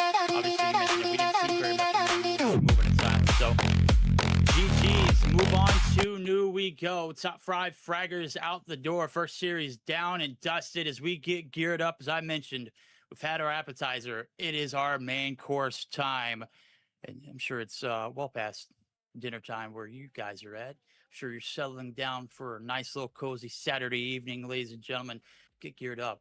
It's here. It's about to go down. Firstly, yeah, it's 9 p.m. here in Indian time itself, and let's take a look at the maps for this BO5, which we have for Godlike versus Galleries. We have Combine here, gonna be the first for Hardpoint. Then we have SND and Meltdown, the OG of the OG. We have Season 1 maps being introduced, and I think we're gonna have a lot of fun, Bodek, in this SND match, which you're gonna see. But then after that standoff, which we just saw between Xlariat and Prodigy, is back again for Godlike and the team of Galleries. Then you know what I mean. Oh no, Let's see. absolutely. Look. I think. I mean, we were talking about it before. We got into the best of 5 screen. This map selection is going to be very fast paced. The standoff, the standoff control and the combine hardpoint. I mean, we're going to see a super amount of interactions. I wouldn't be surprised if we see 60 or 70 kills, depending on how long this combine gets dragged out, because we know this is a slobber knocker if you allow it to be. But this is one of those maps that allows for teams to play aggressively. And it's a tiny map to say the least. And we're going to see a lot of interactions on that P2, P3 site. So depending on how close it is, it could be 60, 70 bombs that we're going to have in the forecast. I mean, yeah, P2 and P3, they both are Indo hardpoints, and the spawn advantage which the teams are going to be getting is going to be really beneficial for them. So P2 and P3s, we need early rotations. They should be having a complete control. It's going to give them a lot of advantage here. Not so sure about P1 and P4 because normally it goes pretty back and forth over there. If you know what I mean, it is open. You have 3 entry points, and the P1 you just have completely right up in the open. So players are going to go for rotations near the P4 and maybe the steel bridge, and you're going to be shutting down players right and left. So we're just going to figure that out, and we're going to see who is actually going to be getting inside the lead here. And yes, first match of this BO5 series. The two teams go head to head, but Foki getting that first pick here with the R9.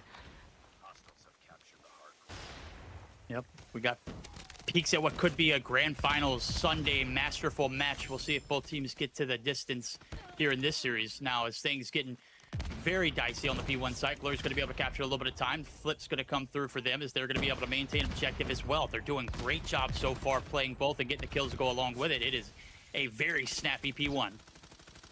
Yeah, this could go pretty back and forth here already. We do have a kills coming in from the team of God. Like Ghost Tracer. Warden finds a lovely two over there. Tries to go over the third. Is going to get shut down here by Head with that XF4. We do have a few trades coming in from Godlike, but they do not have a lot of control here going in this first OBJ with Galleries having that advantage. Yeah, they do. They got the early rotation. The setup is looking prim and proper. Godlike need to do something about it. Only 1 point to show off this P1 objective. If you're not going to have the hill for new, you better have something to show for it to cushion your blow. Warden going to get outs. That's going to be everyone back to spawning in Narnia. Mihawk playing great fear for the cutoffs. And it looks like the first wave of players are going to be just initially done with. Warden says, hold my cup, Verdict. I got 2 more in me.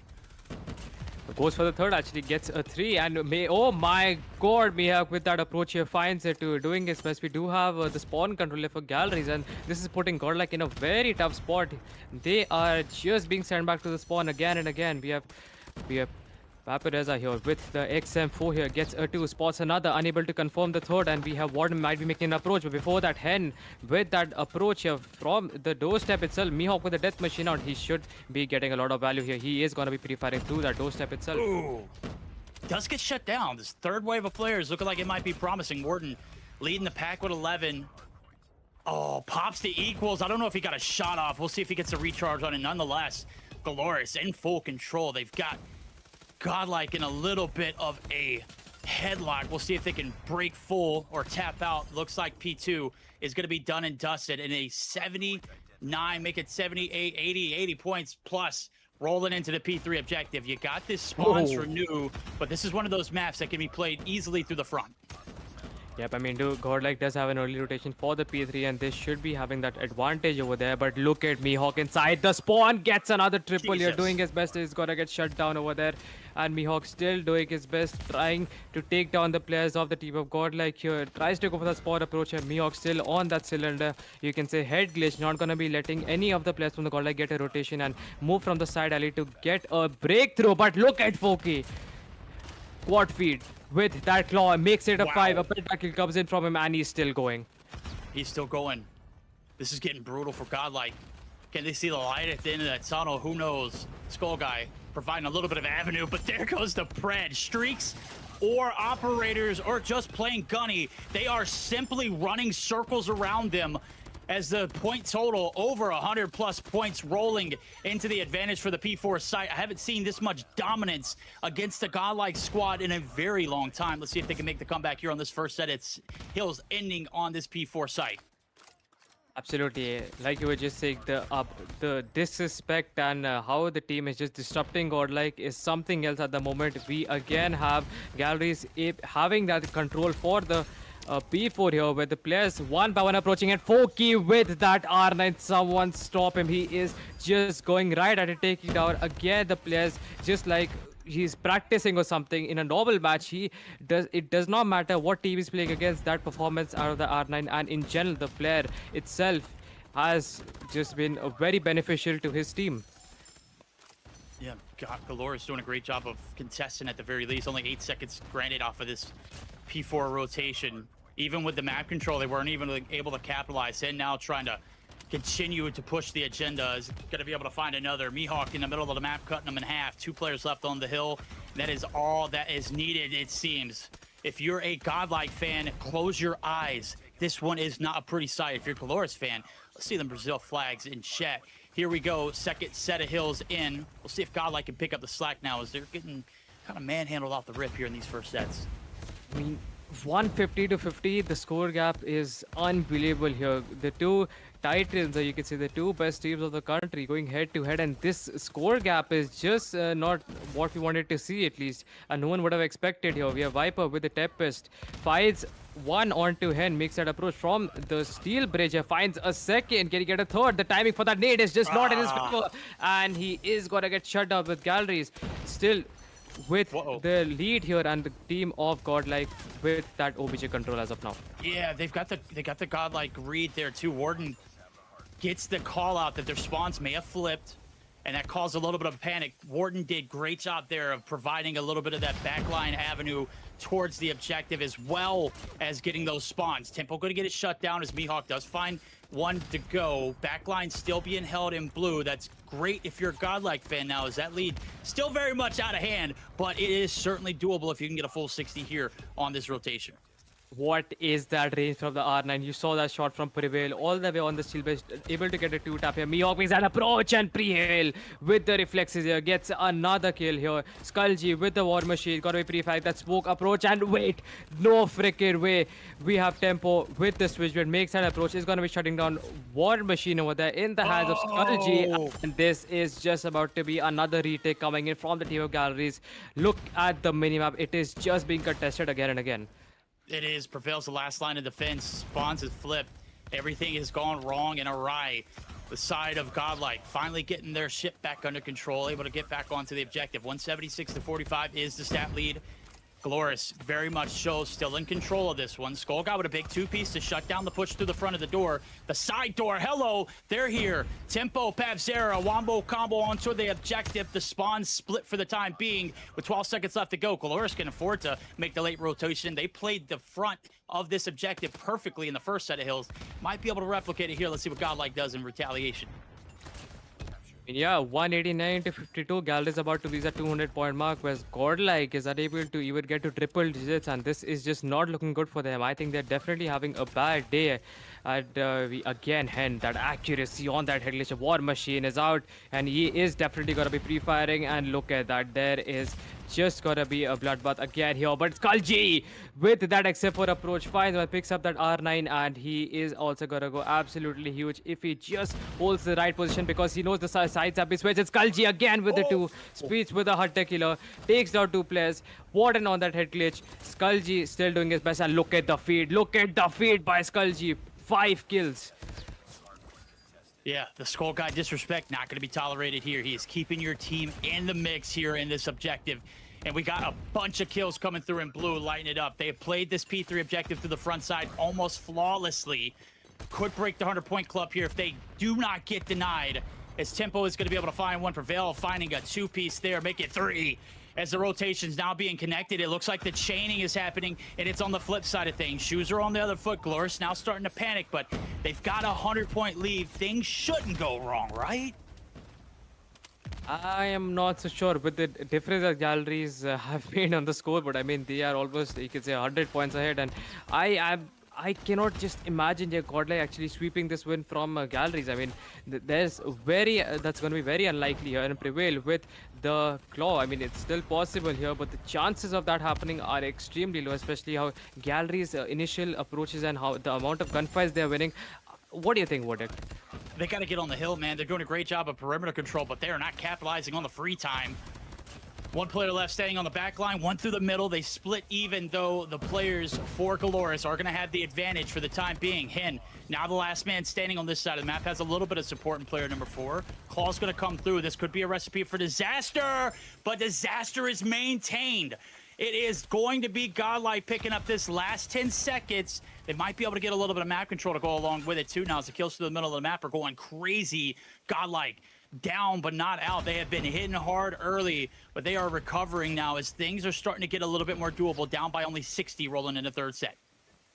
I mean, yeah, I will say they need a complete hardpoint kernel for them to actually get make a comeback here. But Galleries, you know how they perform in the first objective. It's just they have that initial, you could say, probably that coordination between the teammates, and that is what helps. And look at the feed again. Mihawk finding a two, Tempo getting the third itself. This is again probably we get to see a wipeout coming in from okay. I was about to say Galleries, but Godlike with again the response. They shot start a couple of players, and they are or they will be getting that advantage in their name.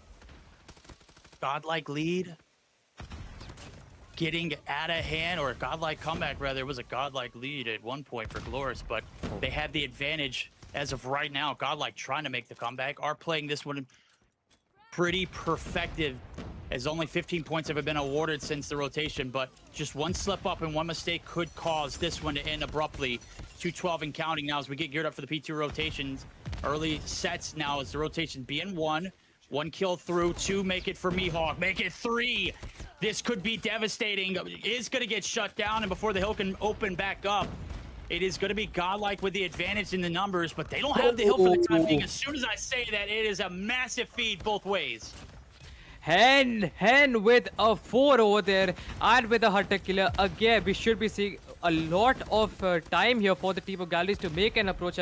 Even though the team of Godlike did have the spawn control, a retake comes through for the team of Galleries, and I think we just might be looking at the end, because this is going to be extremely difficult for the team of Godlike to get inside the OBJ. And wait, again, that equalizer before is not going to even see the light of the day here. Abiz makes an approach with the XF4, but he has absolutely no idea, because R9 with the backstabber 3. Wait, there is absolutely no way this is happening. With just 6 points he did, the feed is just not stopping. It is a bloodbath. I have no words. Ah, that's it. That is going to do it, Chet. I don't want to be anticlimactic, but no ops, no hope. 250, 149. Glorious strike blood early here in this, what is going to be a grand finals like matchup early in this open qualifier summer split 1.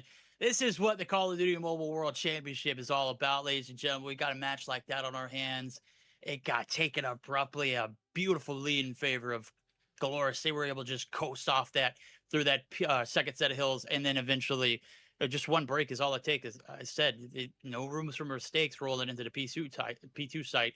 They get spawns flipped. They don't have any operators working for them. Godlike not able to complete the comeback, but had a fiery ending. I'll give it to them. Ended a lot more dramatic or anticlimactically than I thought it was going to. The R9 value from Galleries was, I don't know, unbelievable. 3 to 4 picks every single time here. Those, I think, how many shotguns were there? 1 or 2? We had Prevail from Godlike, and who was the player here from Galleries? I think it was probably Mihawk was SMG, and there Tempo, was I think, is no, not Tempo. Foki. Tempo. Foki's always the shotgun guy. I don't know what I'm thinking. Foki was 100% the shotgun guy. The value out of that shotgun one after the other, and especially the retakes coming in from Galleries. I think Godlike was just not able to hold the objective, not the P3 and even the P2, even though they had early rotations with a complete setup. Galleries was still finding a way to get that breakthrough and getting that retake again and again with the spawn control. Go ahead and tell you, chat's gonna be awfully mad about how that one ended.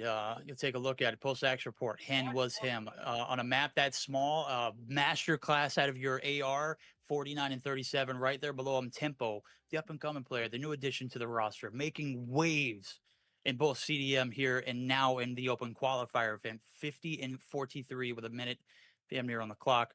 On the left-hand side of your screen, you're looking at Warden, who popped off. I mean, was a master from beginning to end. I mean, he literally had 15 in the first 2 hills. Like he was doing it, didn't have very much support, and not a characteristic of, map for Viper. I was expecting a little more for him, and he's been like A1 since joining this roster. Not his best performance to date. Yeah, but I think they were definitely having a lot of, I think tough situations where those SMGs are not gonna really come through, or maybe those situations where maybe they were just getting shot down from each and every angle at the same time. But if I have to ask you, we just saw how Galleries performed against Godlike. Will we see Baby, if I have to ask you in your opinion, how is Godlike gonna do in the next match in SND? Because Godlike is one of the best SND teams in the country I and mean, that probably within that the world. that's the thing. Like when Glorious showed up, they were undefeated in Search and Destroy in the spring split of CDM up until week 3, right? So I mean that's where they built their craft on. So I would not expect this to be an easy win for Godlike. I would expect this one to be a hard fought one. Hell, we might even see this one go to overtime, depending on which team shows up. Really, if both teams show up, it's definitely going to be overtime time. If we see anything like a slow start like we saw out of Godlike in the hard point, I mean, hey, we may not even get that chance. We take a look at Meltdown, one of those maps that you're going to be seeing played a little slower paced. We'll see some bang outs here, every now and then. As you know, trying to get that nuclear stack is crucial for establishing map control early on. It's all about the adaptations that are going to be made throughout the map, though. So, Godlike really need to come out here swinging. I'm not sure what side they're going to be on. Will be an interesting fight, though. I mean, yeah, both the sides are pretty even looking. I think they just replicate each other here, and yeah, I just don't know. Wait, Meltdown, it's been so ages since I've seen Copper this map. Even the last tournament, maybe I was casting maybe a few matches, but damn, it's been so long. And I had a personally in the early seasons. Yeah, I'm just confused here. Maybe the A side or the B side. I just remember Godlike from 2023 how they played against Luminosity here in the World Champ semifinals. Oh, I think everybody don't. remembers, and I don't know what I'm or what we're gonna expect here from Godlike going up against the Galleries because they are definitely stronger. And with today's meta and overall gunfights with coordination, it's just very hard to predict. Bro, my watch says it's 2026. We've moved on so far from 2020. I know we saw the CBR earlier tonight, which gave us a little bit of a flashback of what 2023 felt like. Maybe we'll get a splashback of what 2023 feels like here in this meltdown. Maybe this is a premonition from you. Maybe you're just feeling it, right? And it's a great thing about Call of Duty Mobile. Really hard to, you know, duplicate, certain, timings and how things dictate and roll. We could have seen a masterclass for comeback at a Godlike, but we didn't. Maybe we see some dominance here from them off the rip. Obviously, it's a race to 9, so the 7-0 is out the window. I mean, if you go up 7-0, there's still a chance that you might lose. I mean, definitely, but not gonna assume anything. We will just see what happens and how it happens. But I mean, we have a lot of fans of Godlike in the chat, and I think they're rooting for Godlike to win here. But no disrespect to Galleries personally, but I think it's gonna be another close match here, closer than the first one, to be honest. And what Yeah, it I agree. I agree. so yes. What about galleries though? How who's your best friend in galleries? Who's the best player on galleries? Or according to you, or your favorite player? I mean, I think different maps or different modes call for Favorite player, different play favorite player. styles. Favorite player, I like Hin. Tempo's great. In Search and Destroy, I'm definitely rolling with Hin. He's, like I said yesterday, probably the best sniper in Search and Destroy in the past, last split that we've had. He's been an absolute dynamite on the map. We'll see if he can provide a little bit of value here. As you can mitigate that damage by pushing towards this B stack, or you can embrace it. A Bees could be the guy that he hits head on. It could be an interesting fight. We'll see now as everything is slowly developing here in this first round. We're not going to wait. We're just going to go ahead and hop into the action. I love it. Yep, the match has started, and the mini map is just I don't even know what to say here. It's just been contested here by players, but okay, we have snipers trading off each other, and Tempo winning that gunfight against Prevail here inside the middle of the map gets another auto warden, and we have a yellow feed over there with Viper with a clutch situation of 1v4, and the bomb is getting planted on the B side here by Hen. I don't know what to expect, but okay, Viper not gonna be able to spot Tempo, and a quick round for the team of Galleries, even though they are on the offensive side. Yep. And Offensive. this is what I was worried about. You had all that energy coming in off a small map on Combine, and you had the guns rolling. Maybe you keep that same energy here in the Search and Destroy. It seems like the guns are just as hot. First round doozy. Only one player on towards the B site this time around yet again. It's Bees. Got a little aggressive. Did find one before he left. Is already naded and outs pushed back. That should open the floodgates for what should be a quick plant here is the first 30 seconds. Things are progressively going Abiz from bad to worse here for Godlike.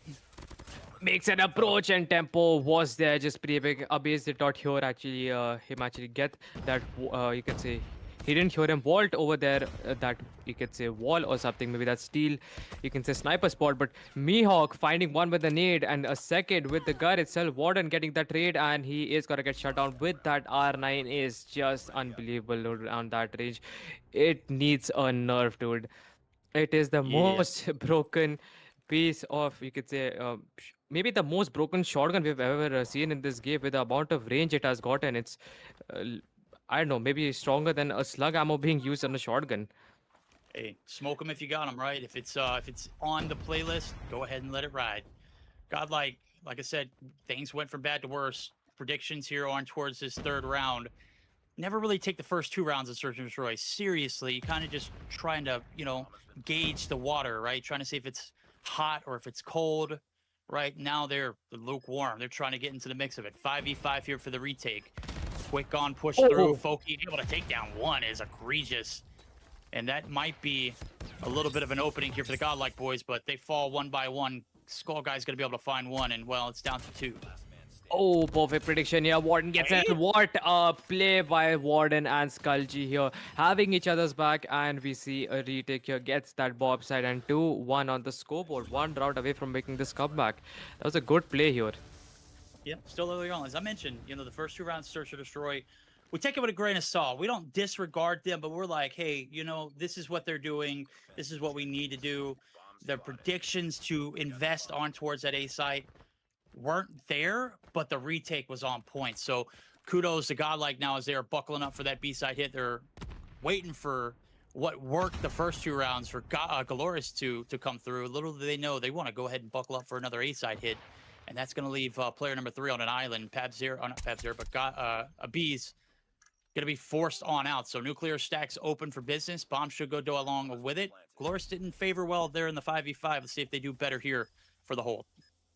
With the initial launch starter, we did see Godlike 3 players were basically on the B side, expecting the galleries would have a B side approach, but that's not gonna be happening. We have the team of galleries having a complete setup and a base with a quick scope over there. Or to Foki is gonna be able to shut him down, and now it is down to 2v. Okay, before I could complete, now it gets to 1v2 as Skullgy finds another 2.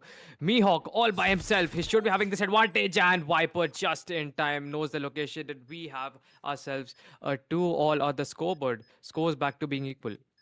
Yo, study this guy. Skull Guy is on a tear here in the Search and Destroy. He was a menace in the hard point, trying to fight back into it, finding 1, 2, 3 pieces at any given moment. Here in the Search, he has been a dominant force, a big 2-piece to open the floodgates yet again onto the 5v5 retake. It panned out perfectly. They have Galoris where they want them. They are forcing the B-side push yet again. We'll see if Galoris read it now as things to the middle of the map are going to progress. Viper getting aggressive with it. Hell yeah, Prevails there too. Godlike getting in the prime 4 here early on in the Search and Destroy, and things are getting a little bleak here for the boys over at Galoris. I mean, I don't know if you have noticed, but the roles have switched for Abyss and Skullgy over there with the SKS and Sniper. As far as I know, I think we asked Lore yesterday itself, and I think he was basically, saying that Skullgy is basically the Sniper main as of now. And the last match I spectated for Godlike, at least before this tournament, it was basically Abyss outperforming with that SKS in general. Now we get to see something different. Get to see something different. That has been everything here for this Godlike roster. Warden and Viper looking for the ingress on through. Hen says, hold my snipe. Warden there for the trade quick. 2v2 style now as the R9's picked up. Oh, Tempo's not going to be red. Prevails there for the trade. R9 in his hand. Pabzera going to try and play time. You can't hide from the R9, ladies and gentlemen. You got to peek at some point. Prevail clutching it up for the boys. That's 3 in a row. Trust me, if that was an HS, there was a good chance that he would have been able to clutch it, because HS, you know how slow the fire rate is. But with R9, I don't think it's got to be possible. But here, 3-2 on the scoreboard. Godlike taking the lead here. And let's see if they have what it takes to defeat the team of Gallery inside of this S&D match here. Yeah, Glorious are. I mean, they're panicking. They could use a timeout here. If I'm being honest, the reads for Godlike after those first 2 rounds have been exactly on point. Now, going back to the old faithful strat is they're trying to throw a shoulder and get some intel. Skull guy on the back line is going to get some tags. Quick plan over towards the B site. 5v5 here for the retake. Prevail finds first blood. Ooh. It is taken down instantly. So 4 stacking it on towards their spawn site. Going to be a tough ingress, but stuns are definitely your best friend if you're Warden. Oh, lovely two-piece. Goes for the third, gets that triple, cook. and a retake comes through the team of God. Like, perfectly executed, and a rout for them here. 2 rounds ahead as of now. That was a good play by Warden, using those tactical utilities, really give him that advantage to make that approach initially and getting that head glitch and taking down the player inside. You can see the boilers instead. Yep. One-dimensional push or not, dude, these guys are absolutely on point. They're cooking. They are gassing Glorious, and you can see they're questioning pretty much every move. The gunshots are reflecting that that bit of panic. Now, they're going to continue to push the agenda here on the B side. Tempo tries to get a little antsy and aggressive. Doesn't pan out. So 5v5 here for the retake for the boys in blue. Godlike looking to make it 5 rounds in a row. Viper, hello. Wait, Gets what? a smoke How- kill too, dude. Smoke a Stun duty. kill. Hell yeah, brother. Oh my god, there's no way. But yeah, anything works in his favor. And look at him with those quick scopes, and Oh. there is no way he is just shutting down the players of Godline. Like, it's absolutely nothing. 1 by 1, literally feeding him a Viper with a 1v2 situation here. Makes that approach and gets a hit marker. And Damn, what son. a play by him, dude. 1v4. What a clutch comes through from head. What a clip. Yeah. Yeah, that's definitely going to be on the top 10 highlights somewhere of the year. Jesus Christ. Well, maybe not the year, but that was a round to be one for sure. Hin, I called it earlier. I said that guy is him when it comes to the snipes, and that's for a reason. He's got 6, and that clutch right there was absolutely needed to stop the bleeding that Glorious was feeling. So first 2 rounds they take, next 4 they lose. The Bees winning the first blood award there in this one, and surely enough, it's going to go ahead and duck on back through. So advantage in favor of Godlike as far as player goes, but bomb should go down nonetheless. Trophies there aligning the signs to go ahead and say, hey, we're clear for landing. Get your butt over here and plant this bomb. Absolutely, and having that complete control of the B side here, Foki in a very good angle as well. We have 3 players approaching from the spot itself, and we have it up. Okay, all the floor players are going to be pushing together. This is like for the second or third time we have seen, right, Vodek, that all of the players from the team of Godlike have the same approach here. They just continuously have, Manhandling them. you can see, yep. And oh wait, okay, I couldn't even complete here. Yeah. We have another round coming in from Godlike here. 5-3 on the score. Both the sides are gonna get switched. They have absolutely no problem getting a retake on the B side itself. Yeah, that was a better round. You mitigate the damage that Hin caused the round before. That round doesn't go the same thing. It's a 50-50 split. It could have been anybody's round, but Hin definitely asserting his dominance there in that one. This time around, not the same. Godlike striking back here. Could be 6-2 or 5-3. It is 5-3 at the split. Jesus Christ, Verdict, what are you doing? What are you talking about? We got the flip. Godlike's now on the approach. Mihawk Well, what a hits him with joke a here. movement. We have Skullgy on the stairs. Head glitch finds another. Wait. Oh, the accuracy, the aim transfer. Someone check his device. I'm telling you, he's definitely okay. No accusations to be given over there, but he is on to something over there. 1v2 here for Warden finds one. And it comes out to a 1v1 against Mihawk here, and we should be seeing Mihawk having this Oh, advantage no. in just time here. Yeah. Perfectly played it. 5-4, 1 round away from making this comeback. Oh yeah, there it is. They had the right call. Go ahead and push the man that's one shot. Mihawk playing chess over here. 3D moves in real time. Anticipates to hop out the window. And surely enough, catches a guy watching the window. Of course, he's one shot. It's going to be a free kill. Slow things down here. 5-4 is the score lead. A B's first blooded Skull guy. Yeah, again with another one. Is going to be shut down. The defense standing strong here early on for the side of Glorious. Godlike trying to sneak on through it in the stack side. Prevail going to be yet again one shot and shut down. Viper does get the gunshot victory, but it's Hin who finishes it out that round quicker. We're tied. There comes a comeback from Galleries here. They are on the defensive side. It's completely working out for them. Godlike, on the other hand, they're not approaching to a singular bob side. I think they are just playing for initial picks here. I don't see a lot of rotations or anything else as of now.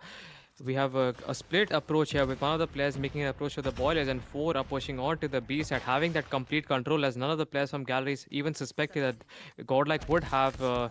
Would be aiming for the B side. Viper with a long range kill here, or to Fab Zera over there. And as you can see on the minimap, we can see a Yeah. kind of a split approach coming in from Galleries. Yeah, and they read it perfectly. A B's right there on the back lines, anticipating someone getting antsy. Oh my god, through the window. Foki able to rip his R9 quicker than Prevail. Wins that gunfight. 3v4 here for the retake. 25 seconds on the clock. They've got to run. 3 players split. Hint able to find one. Evens us up. Looking for the next player onto the boiler side. There's one in the middle of the map. Mihawk's going to be able to piece him out, but there's one player left to deal with. Skull Guy is going to be dealt with, and that is plenty of time. Lead advantage back in the hands of Galoris. This one far from over. Pretty neck to neck, as you could see, was just one round ahead, the team of Galleries. And yes, Godlike still deciding here what is gonna work, what isn't going to. They have a lot of strategies in mind and they're gonna be using it one by one to find the weak spot here for Galleries. But I think Galleries instead, yeah, they're going for that again and E approach. They're mostly focusing on boilers and E. I think both the teams are. I think it's just one of the best rotations. 3 of the players already push into boilers here from the team of Galleries, and they have you could say B approach here. At least they're pushing in from the B side. Where Skulji is there taking a look, but he is going to get shut down by Tempo here. And we have a control in the favor of Godlike. Should be a plant. What do you think, Verdict? It should be, and even with a player disadvantage, even if you do lose a man, you do settle with getting this bomb down ASAP. Tempo gonna get some shots. Forget a man disadvantage. You got one up on him. A B's not able to find the second. As Tempo's gonna be able to continue to roam the map. Bomb's gonna go down. Oh no, my it's not Prevail. God. Loses another one, and they're just gonna go ahead and flood on through. Had A-side control, and they give it up, and this might be their demise with a 2v3 situation now at hands. Warden already hawked, bagged, tagged, done, and dealt with. It's all down the Viper here in the 1v3. Viper could go absolutely huge if he could just hear the footsteps. We have the 3 players inside the boiler jumping down. He could take down 2 at the same time here. Does not have the angle. He is going to be patient about it. Finds one. Can he get a second? Lands a few shots. Finds a second here. The aim transfer on point. And he is there with Mihawk patiently waiting. And Mihawk takes it. What a prediction for the second time here. Mihawk having that advantage. 7-5. A good try from Viper, but isn't going to be coming through for his team. Oh man, we've seen him clutch some, I mean, some serious 1v3s. That would have been one for the ages. He was shooting ducks at the top, got the 2 freebies, gets caught in the act of chasing Mihawk down, and I think that's where things went wrong. He started second guessing himself instead of hard peeking that staircase because he had no idea what was going on. Slow peeked it. A Bees gets first blood. Prevail. Oh, Gonna Prevail. get taken down. And Mihawk is on a burner with this R9 picked up now. And with that perfect timing, giving that cover to his team, and Mihawk with that Anana Bees is just gonna get taken out, and we would not be expecting Mihawk to be there. Starting again, oh my god, dude, Mihawk. The value is insane. Gets a 1v4 in this round itself, and 1 round needed for Galleries to win this second match against the team of Godlike in this BO5 series. Yeah, I want to apologize, Chad. I said this was going to be going for a long time. I might have lied. I mean, it will be the first time this weekend that I've told you guys a bold-faced, straight lie. Maybe Godlike will be able to deliver. They haven't been able to find anything on this offensive approach. Ever since we flipped, things have just been lights out. Galoris putting them in a little bit of a chokehold. Got them in a bind here. Map point now as we're getting geared up for what could be the final stand here in this search to destroy. Pabzera going to be able to find one. The hit from Warden through. Gets the hip fire spread to land. Is looking for the next 2 and has the right idea, but Mihawk's going to shut him down. Oh my god, Prevail. Huge 2 picks over there. Takes on 2 players. We have Pap with a 1v2 situation against Skulji, and Prevail is going up against Shotgun and an SKS at the same time. And we are moving to. We have. Okay, wait. The team of Godlike still can make this comeback. There is still a chance here. They need to win 2 rounds, and we should be moving to overtime. But the question is Galleries gonna allow that? So you're telling me there's a shot. We need 2 rounds in a row, Godlike. Go ahead and do the deed. That one's still very close. And in the 1v2, Warden gonna get caught out. Oh my! Fogey, what? There is Bites no the bullet to freaking himself. Did he way. get Bobby nade? I think one of the That's players tough. said, "Yep." The the it was on point over there. The angle from Pab just taking down two players casually pre-firing on that you could say entry point itself is gonna give him a lot of value. Here's Skulji all by himself with a 1v2 situation with the SKS. Both the players are right in front of him. He just needs to be a little patient here, one at a time, and yes, he is able to do it. Perfect Oh play my here. God. That SKS value was Hey. just there. I don't want to hear any more Skull Guy hate ever. When the boys needed it the most, he reeled back with an SKS up top. And we are potentially set for overtime. Just need one more. They've done the impossible so far. They kept the dream alive, but Pabs opening up with the first blood here on towards the site. Skull Guy able to find some shots in on one. Viper able to find shots on two. Skull Guy's down. Viper still alive. 2v2 situation. Mihawk's nades got it shut down up base here. The sniper main falls. Viper all by himself. Will he be able to come through for his team this time around? Because if he doesn't, they will have a map loss here. Viper in a tough situation. He is going potentially going to get sandwiched here. And Mihawk just in time finds that final kill. Viper, man, no I have a lot of words. I'll start by saying Skull Guy is the man still, brother. Him with that SKS in hand, I don't know if there's a better combo at the moment. Dude is a monster. Viper, I don't know what happened. The clutch factor's out the window. He hadn't been the same electric Viper that we've known for time in and time out. That dude is, I mean, used to clutching 1v3s like it's nobody's business. Glorious did a lot of vodding, or maybe they just know the play style and have just, I mean, played it perfectly. Obviously, that one was close. 9-7 victory. We didn't get in overtime there. We got robbed because we couldn't see some clutches come through in several of those rounds super close. Hats off to Glorious, though. What I noticed with the like in the offensive side for the team of Galleries, they had successful pushes on the B side every single time, but Godlike was just so good at getting those retakes, especially from the defense side, and they were able to get inside the lead. But Galleries would just not stop here. They had to change their strategy and their playstyle in general, and having those early picks with mid rotations and approaches, where going on the A side just gave them that lead, and Godlike was already in a bad spot. Already in a bad spot. We'll take a look at the post-action report. The series has taken a turn for the worst. We thought we were going to be tied up rolling into the control. Ladies and gentlemen, we're on match point. Mihawk asserted dominance early on. You take a look at that scorecard, very even across the board. 18-10 as he leads the lobbies in both impact and kills. Was a menace. Shut down plenty of clutch opportunities, was the kryptonite to Viper. It was the absolute answer in order for this game to go Glorious's way. On the flip side of things, you had Skull Guy, who was, I mean, he put the team on his back for a majority of those rounds. Viper, who still pretty much did everything that he was expected of, but just didn't have that clutch factor in him. And Warden, 13 kills, often, you know, times we find him in similar situations, right around the same, you know, middle of the pack scenario. Prevail, not the best outing out of him. 10-13. I know he lost a few situational kills that, you know, he's normally going to win, just not going his way. Yeah, I mean, I was also pretty. I was impressed with the performance coming out of Pabs and Hen with that 1v4 with the sniper. The value just was insane. That I would say one of the best clips of the entirety of yesterday and today. I mean, it's going to be definitely used in the highlights for when all the qualifiers rounds end. At least this is the qualifiers round one for the summer split. So I think when we have some split, I think this clip would be there. But apart from that, Babs in the last round, or you can say second last round, and Skulji coming through for his team. Very crazy moments here from both the sides here, but still Galleries still on top. Yep, Gallery's still on top. I'd like to see the statistics for Pabzera's first blood encounters. I know that he was winning a majority of those.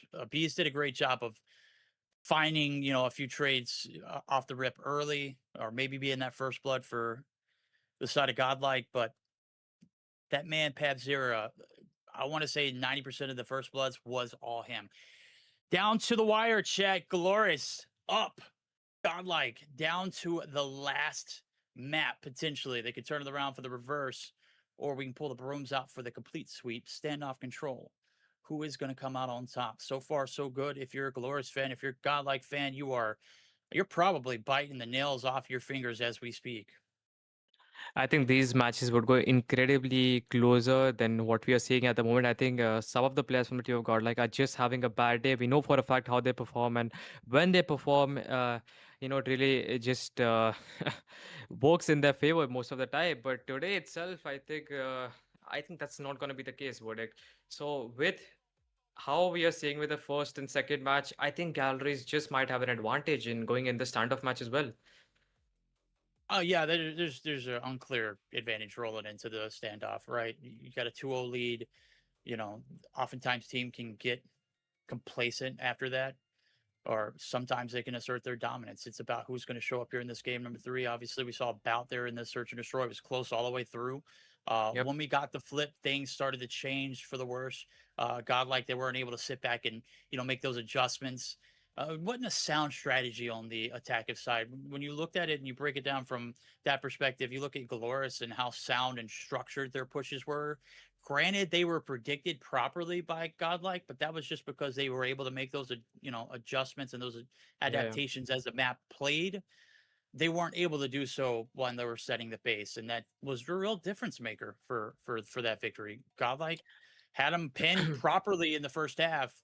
Second half, they couldn't figure them out. So going into the control, I don't know what the difference is going to be here. It's a race to 3, unlike CDM. CDM's a race to 4, so you have a little bit of time to allow the rounds to develop. That's not the case here. You're either getting these first bloods and these first waves in your favor, or you're not winning rounds. That's how fast standoff is. I mean, yeah, it's all gonna be about gunfights and how the positions they are holding. And when it comes to spawn traps, I am not expecting to be seeing a lot of spawn traps coming in. But overall gunfights and the way galleries is playing, I think just might have a better setup for today going in the standoff match. Especially those ARs when Hen and wait, we do have a sniper, right? So Hen is probably gonna be sniping in control, or maybe not. Yeah, I Or do we mean, have some role no, switch? yeah, I think they might. With the way that the AR was rolling in the hard point, I would assume he'll give that a shot at some point. If it's not off the rip, I would not be opposed to him sniping, because dude is electric. On the flip side of things, we saw, well, there we go. We're going to bounce back to the lobby. No worries. Give us a little time to blabber. I would not Yeah. be surprised to see a bees make the change out. I don't, he, that's okay. They'll be all right. Let him hang on to the suspense. Let me continue the yap. I'm a fluent 1000% Japanese, but what I was saying was you could see the adjustment made from Godlike 2 on the back end didn't even work either. A beast put the sniper away, he's pulled out the AR, and it still didn't translate. So, I mean, he's having a little bit of trouble in paradise with figuring out what he's going to do. It could be, recipe for disaster rolling into the game 3. Hopefully, we'll see him turn the jets on and figure it out, because we really need him to pop off here. I mean, the value, I mean, I was confused about the weapons, the role being switched between Skulji and Abyss, because I saw them perform, I think it was in CDM with one of the, I would say, a Chinese team. I don't know if it was Q9 or maybe some other team.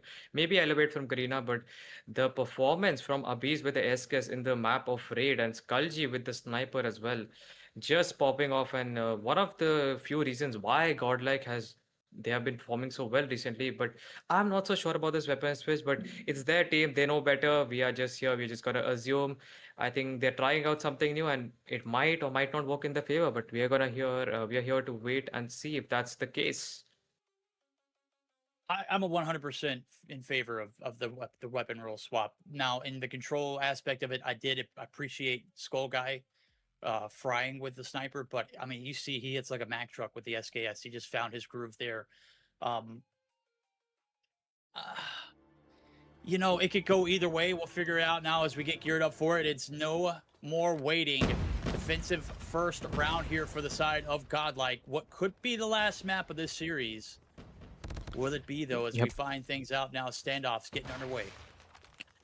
Yep, match has begun. We do have some initial picks coming in from both the sides here. Two players fall. We have pretty close as of now. We have the team of Galleries gonna be on the offensive side first. We have in this match itself, we have Babs in a very good angle with that escape ward making an approach from the broken wall itself. Finds one onto Mihawk is gonna get shut down right after.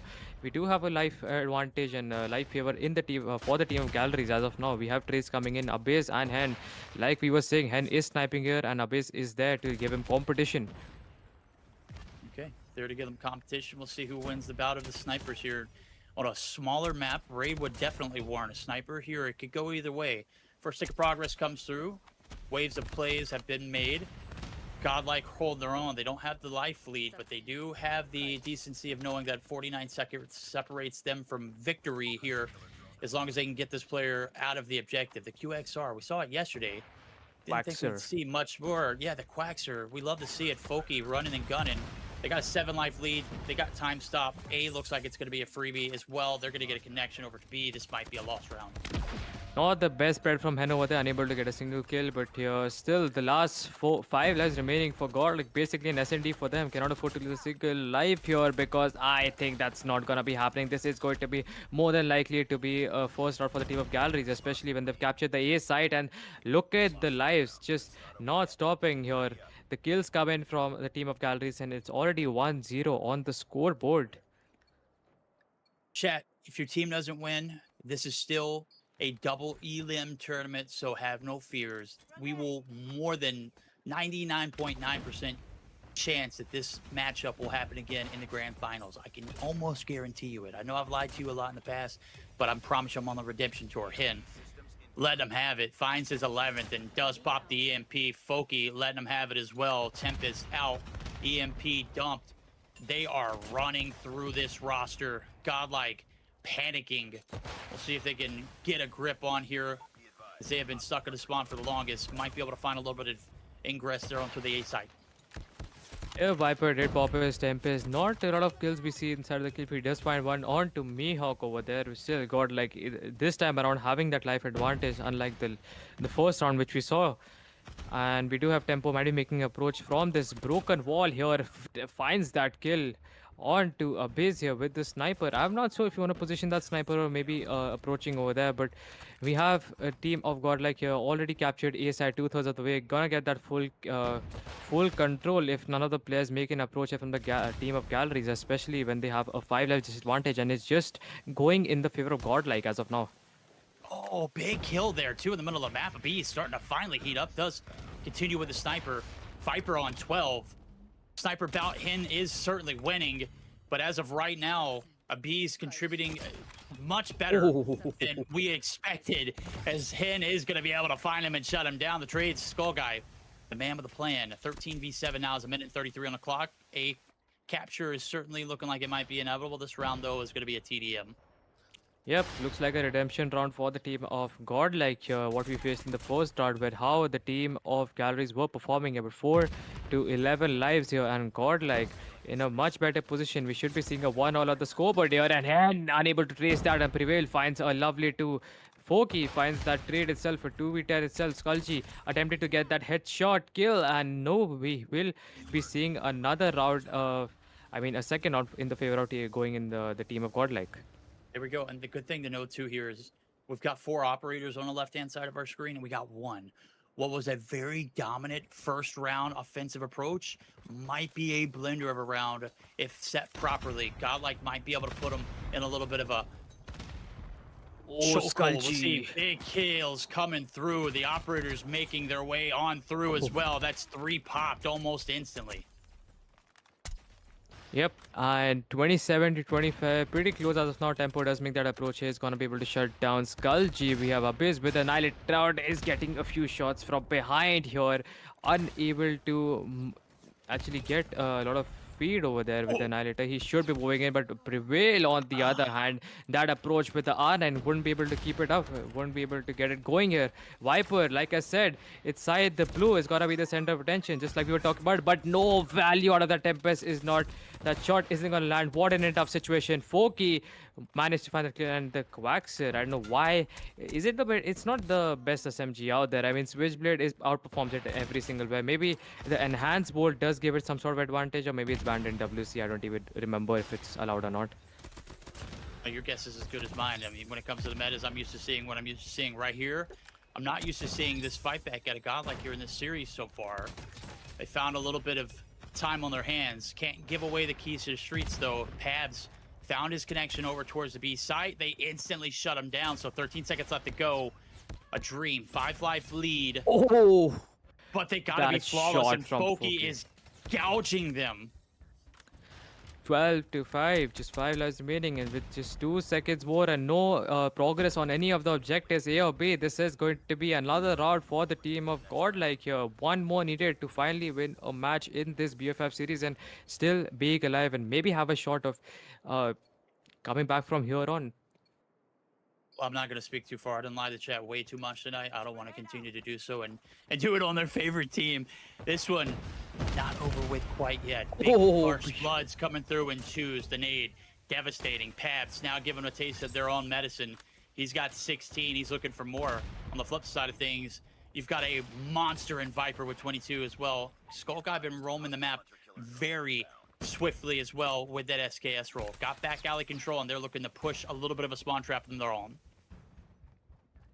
Yep, as you can see, the minimap itself, we do have the godlike players scattered all over the place here. I think some of the players do make an approach on the back alley, but a clean, you can say, wipeout comes in from the team of galleries, and not a lot of life advantage ahead with the Annihilator. This is gonna be another problem now for the team of godlike. He's gonna put the spot trap in a base with the perfect time here. Finds attempts to go for the third inside the back alley, but Tempo from the back alley approach, and Warden wins that. Huge kill comes in from him with that switchblade. Slight peek is gonna do it, but when it comes to overall life advantage, Galleries is just ahead, and look at this.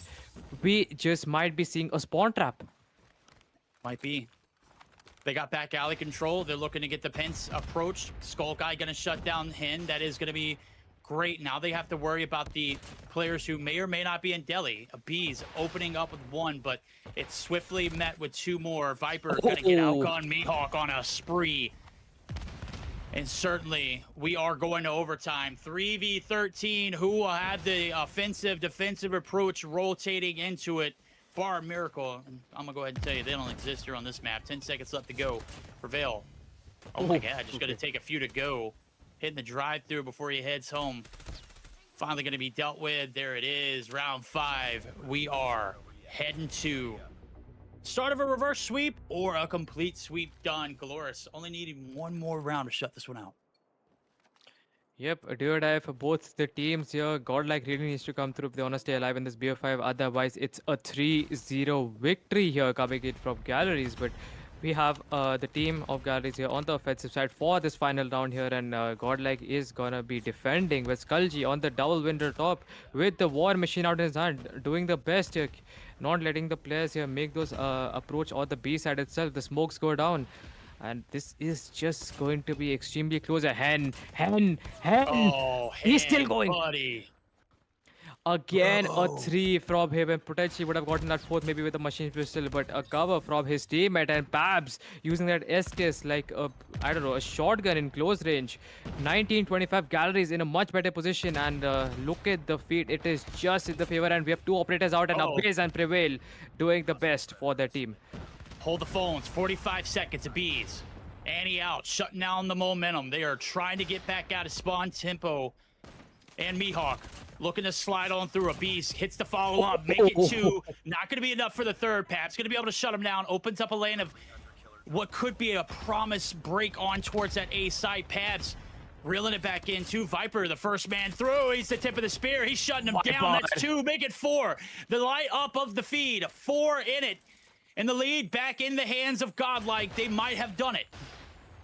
There's a good chance, yes. We're moving to map number 4 here. And Warden, huge kill. And look at this. The lives are just falling in from Galleries here. Viper, we do have a Tempest off from him. Gets her to the Tempest, value he's is bad. coming in from all the operators. This was a massive, you could say, a play from the team of Godlike with just 2 more seconds here. Tempo gonna be the only one inside the, you could say, A side, capturing it. Last 5 lives. Approach is Wait, there. Base with the sniper shot, that's and it. Viper finishing off with the Pred missile, and we have Godlike taking the victory.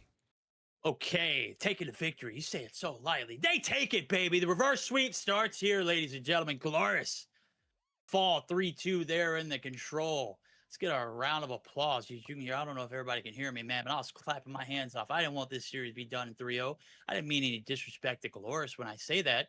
But I mean, let's be real. This is going to be the rivalry in India from here into the end of, what is going to be one of the best competitive seasons, it seems like, of all Call of Duty Mobile. I'm here for it, and I need to see more than 3 maps. Play from Abyss in the last game, dude, with the Annihilator, shutting down 4 players over there near the tractors, you could say. Really just gave them the advantage. And overall plays from Warden and all the operator value that came from Godlike in the last round just were on point and not giving a lot of opportunity to the players of the team of Galleries. Just playing, maybe, what do you say, running and gunning? How do you say it? I don't even know what your terms are. Running and I mean, I would just make up stuff on the fly. I just kind of say what comes up off the cuff. Sometimes it sounds But good. yeah. Most time it sounds bad. I apologize, but hey, I'm enjoying myself. Hope you guys are too. This one's not done yet. All right, we are out for blood. We're out for vengeance. Godlike, live to see another game. As we take a look at the post-action report, who popped off? We talked about the battle of the snipers earlier on. It maintained itself and consistent across the board. Hand started great and ended great too. Definitely won that war or battle, but did not win the war. Obviously, Godlike getting the better of him. And man, I had to say something negative about Viper in that last game to him for him to pop off 36 and 23. Brothers got that dog in him, Chet. He is the man. Literally making up for the last, you can say, 2 to 3 games he was playing against your guy. He's not performing at his best, but here, just back on his feet and just showing what he's capable of. But in general, we have, and overall, it just felt like a pretty close match in general. But Galleries, on the other hand, if I had to ask you when it was 2 all on the scoreboard, what team were you expecting was gonna take the victory here? I mean, based off that first round and how things looked, it looked promising for Glorious there in that control. But you started to see Viper and crew come to life. That is where things started to change. B's obviously handling his weight, didn't necessarily need to sling it as much. As long Yep. as he's having some impact on the map, like we saw on the last few kills that came through with his Annihilator, was huge. I will say this about Viper too. He did that amount of damage and had like 2 or 3 very bad Tempest pops. I'm talking about, Yeah. I mean, just detrimental that could have lost him the game. But when it mattered the most, he clutched up for the boys and popped off with a huge Tempest spree, the best one he had, and it was at the right time. It was perfection. So I would say, with that being said, that operator usage in the last round definitely swung, the favor back into Godlike's hands. So I'm just happy we're here to see another map. Yep, probably the first time in you can say yesterday and today we are getting to see a map 4 for the first time inside of this tournament. Let's go. We are moving towards Arsenal Hardpoint, and I am not so sure about this map. It's all about early rotation and having those controls, and galleries were pretty strong and combined. But Arsenal is a very different game mode, and some of the hardpoints are inside, and most of them are pretty, I would say, maybe outside itself. I don't even remember, but let's see what happens. Would it? You want to make any assumptions or anything else that with the overall playstyle these two teams have, which might have a upper hand in this hardpoint match we're going into? Well, this is a completely different map than what we saw in the combine, and where you saw Godlike get gouged earlier on. I don't think you're going to necessarily see that here early on as you would have saw the combine got closer towards the end. I'm expecting this one to be close neck and neck from beginning to end. It's all about who's going to get this early advantage on the P1 site, though.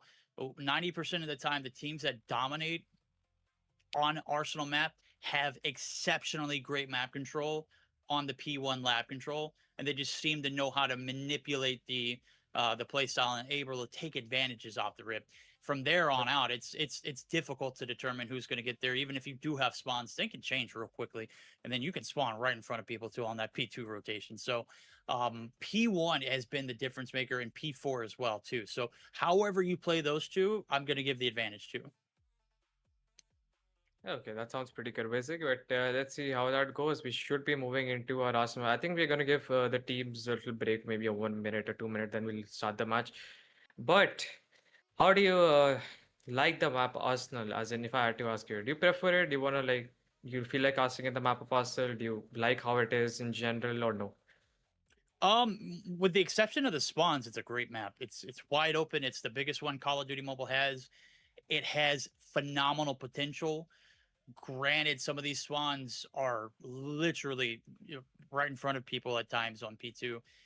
It has the potential to be a great one. We haven't seen Godlike play it greatly in their time. As a matter of fact, I think one of the things that we assumed is they would ban it, but it's not the case. It's in the map pool, and I'm assuming that this is going to be a map selection from the side of Galoris, which ultimately might give them the upper hand. Let's see how it plays out now. Is game 4 reverse sweep happening, or we're going to go ahead and shut this one out? Already a strong start from team of Godlike. We have seen 4 players fall from the team of Galleries. Prevail getting a 3 off the start here with that R9. Already capturing the points that you have got, like here. Warden finding a 2 with the... Okay, Abyss. And again, wait, 2 with the melee. On point, 48-6, and they are still in control. Not ready to give up this first OBJ just yet. Yo, bro has not gotten any single gun kills yet. He is melee king. What the melee? What the hell? Okay, that didn't hit as well. Never mind. What's hitting right now like a Mack truck? Godlike, 27 points off the rip. It is a split approach here now. It's not a complete dominance from either team. The map on its head, though, Galoris do have the advantage as far as the rotations for new. Mixy P1 leading us to a very antsy P2 rotation. Now we'll see if Godlike can get the break here early on. Yep, the team of Galoris, yes, they do have the early rotations with the spawn control here. Yes, not sure about the OBJ because it is being contested by the team of Godlike. The smokes go down, and not a lot of vision here for either of the teams. And when it comes to overall performance as of now, you can see the minimap, it is just being contested here. The entire OBJ is by all of these players, and the kill feed is just moving here for both the teams. Tempo finally getting rid of the final player here from the team of Godlike, and he is going to go for that early approach, and we have Prevail still going at it, and Tempo from behind finishes him off. We have trades coming in from all the sides. Yep, absolutely. P2 again, very mixy. Godlike doing a great job of mitigating some of that damage by getting some early contest time. Lead not going to be out of the hands. They're going to get the early rotation. Viper, with a last-ditch effort, going to be able to find us a nade shot. But you can pretty much see the efforts towards this P2 site gone and dusted. Here comes the first operator for Viper as he's going to go ahead and opt the pop. Pabs in response to as well. Looking to go ham for their teams. The setups for Viper. He's going to go ahead and find a 2, make it 3. As the point blank shuts him down, the claw trying to get some ricochet damage, but so far so good. The early rotations panning out for the time being, but we got a little bit of a breakdown in the spawns, as well as situational awareness. Here comes Galoris. The timing is just not going to work over there for Viper here, but Warden on the other hand finds a 5 here, gets a complete wipeout here on the team of Galoris, makes an entrance, finds another, still going. The EAP is ready for it, ready to use. Bread is out, finds one over here with Skulji getting some value of that War Machine as well on the side here. Look at Warden, he is, I don't know, God knows, or a 10 kill streak or something, whether he went absolutely huge with that equalizer value. And the score right now, 63-61, and Galoris again about to make this comeback. I'm about to make the comeback, but I'm very much so questioning that that operator pop there. The equalizer could have gone big. Viper trying to go big, trying to saddle up for new. Does get shut down. Warden trying to pick up the slack. Does find Foki. Mihawk says, open the door, buddy. Oh! Shuts him down. Pabs there quickly for the trade. Tempo not trying to insert himself in the equation. Gets lost in the sauce. It is still a toss-up. Godlike going to be able to win the first wave of gunfights. And yeah, that's going to be the early set. Early rotation paying dividends. Gunfights going in their favor. They might be able to light up the feed. We'll see if they can continue on with it.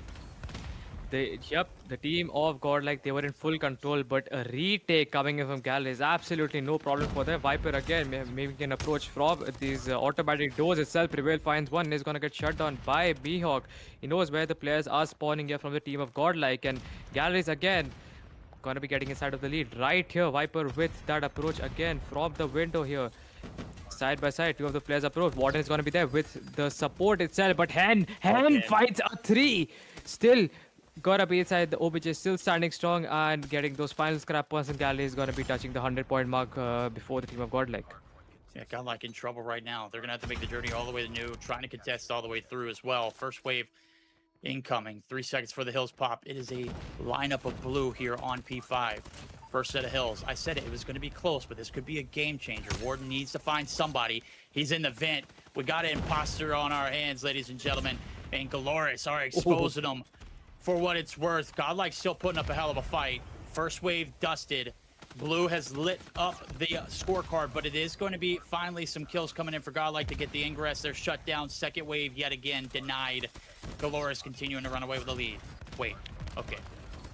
That was a pretty good try here from Viper with that aim transfer, unable to confirm that second kill here, but Galoris with that complete spawn control and OBG control right now. Skulji spamming that war machine inside the OBG, trying his best to clear it out. Those trophies are going to be stopping his shots here. And on the other hand, we have Viper with the approach with the Tempest. The 180 turn onto Mihawk is going to be able to shut him down. Tempo with that switchblade approach. The final hope here from the team of Galoris. And yes, he does come through. The final scrap points are going to go in the favor of Galoris as of now. And back to the first hard point where we did see how dominant Godlike was. We'll see if they can continue to press forward. Operator out of the equation there as the equals would have been great.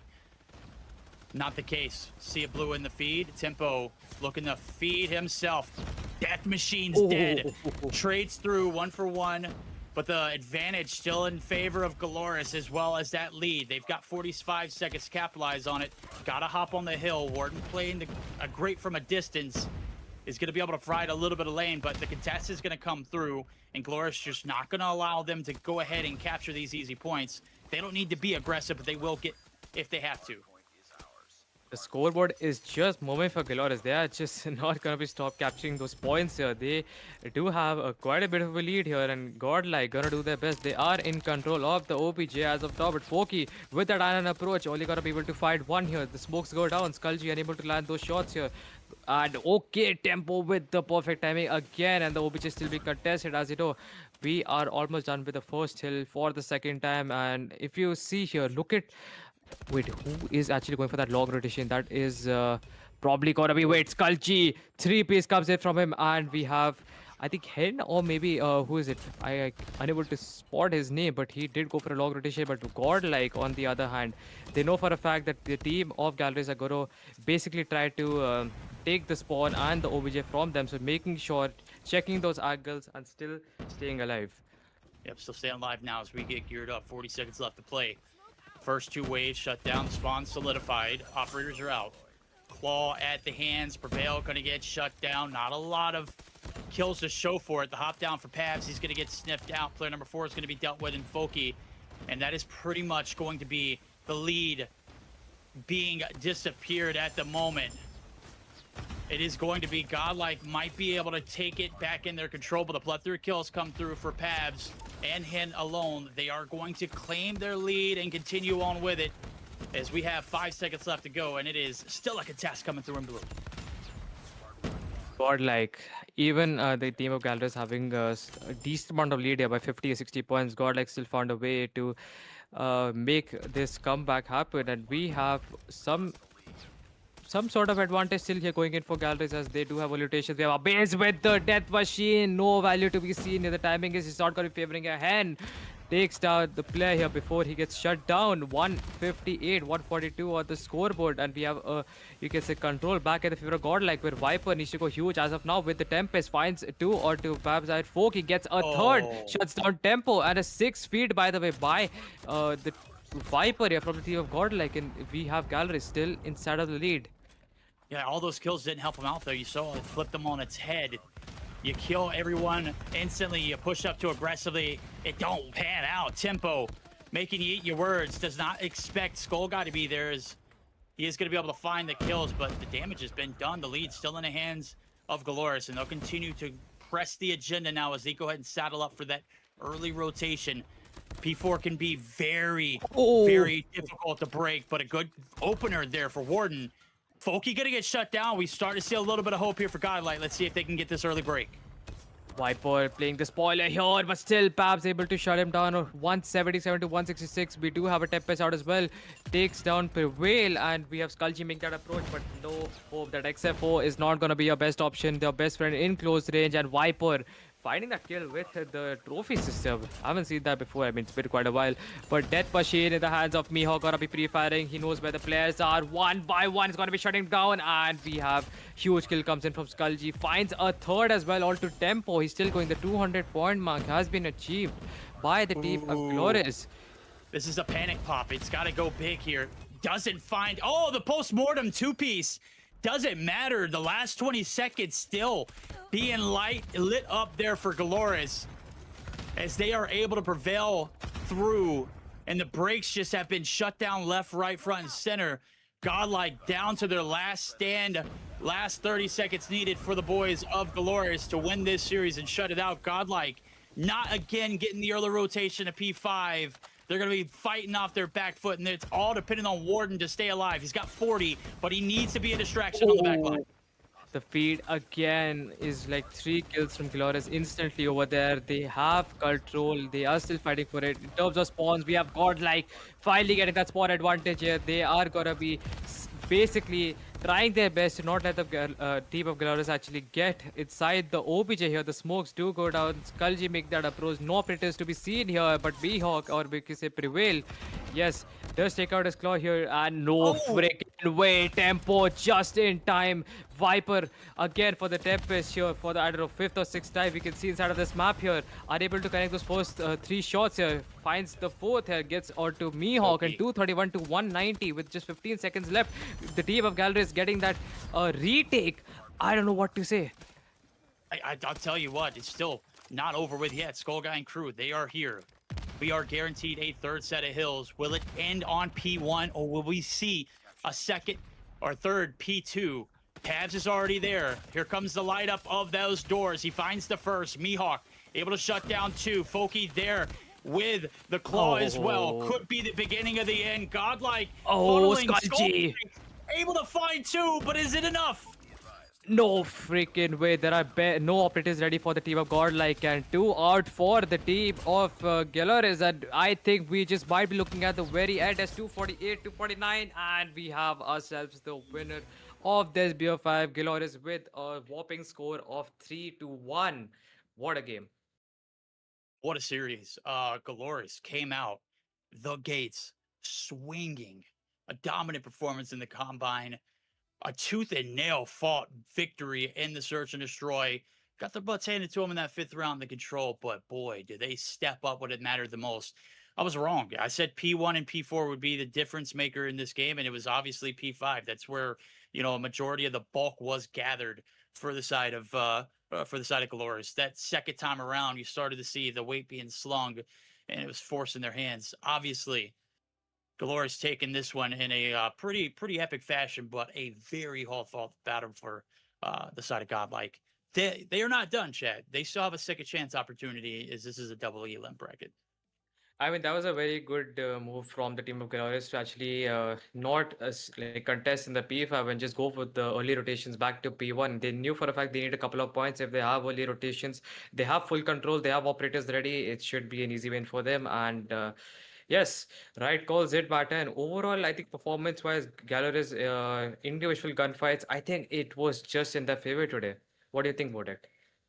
It's clear. I mean, the signs were all there early on. You know, you set your foot down, you say, we're not going to take it. And then on top of that, to add insult to injury, you win the search and destroy too as well to go along with it. So you go up quick 2-0 against the team that wouldn't say, I mean, Learn said it yesterday. I mean, they can let their emotions get the best of them. I don't think their emotions got the best of them today. I think they still look resilient, but it can, you know, sway you a little bit in how you play and how things, transverse throughout a map. Obviously, Bees didn't have his best hardpoint performance in the first game. I'm not putting that loss on him at all. I'm just stating the facts. But he picked up the slack throughout the series. It just wasn't a collective effort at the end. So um, very very hard fought victory for Glorious. Is they take down obviously one of the best teams in all of the world. Yep. I want to take a look at the scoreboard though. I'm very much excited to see the scoreboard because this was a pretty long game, and I think we have had quite a few kills. Yeah, maybe some 50 bombs we get to see. And yes, we do have Mihawk almost touching that 50, by the way, from the team of Glorious. And Skulji here with the highest from Godlike with 46, almost also reaching that 50. Pretty good game, winning the series.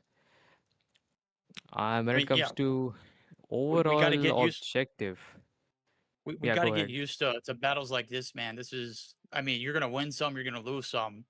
This is one of the days that Glorious just, as you mentioned it, and they just had it on their side, and it started out early. Mihawk, when he is determined to win, dude, he is one of the hardest guys to kill.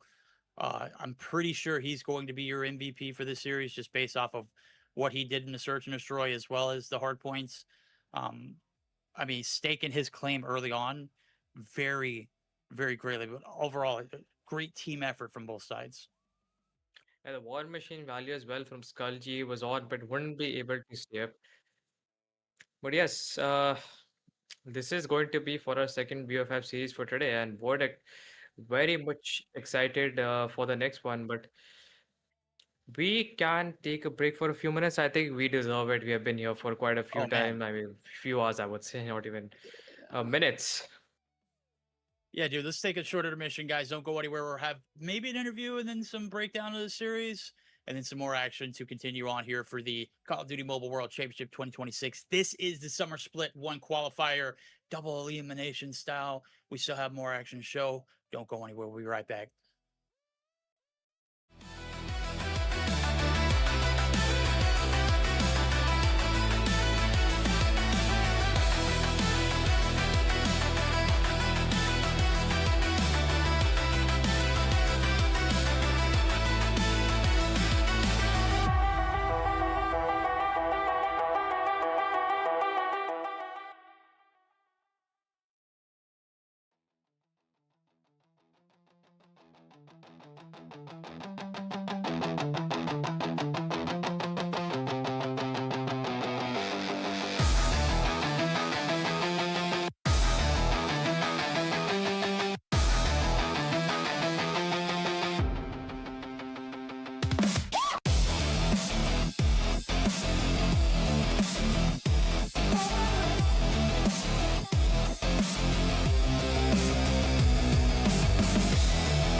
On the bank, stole my liquor, fucking shit like a fucking day.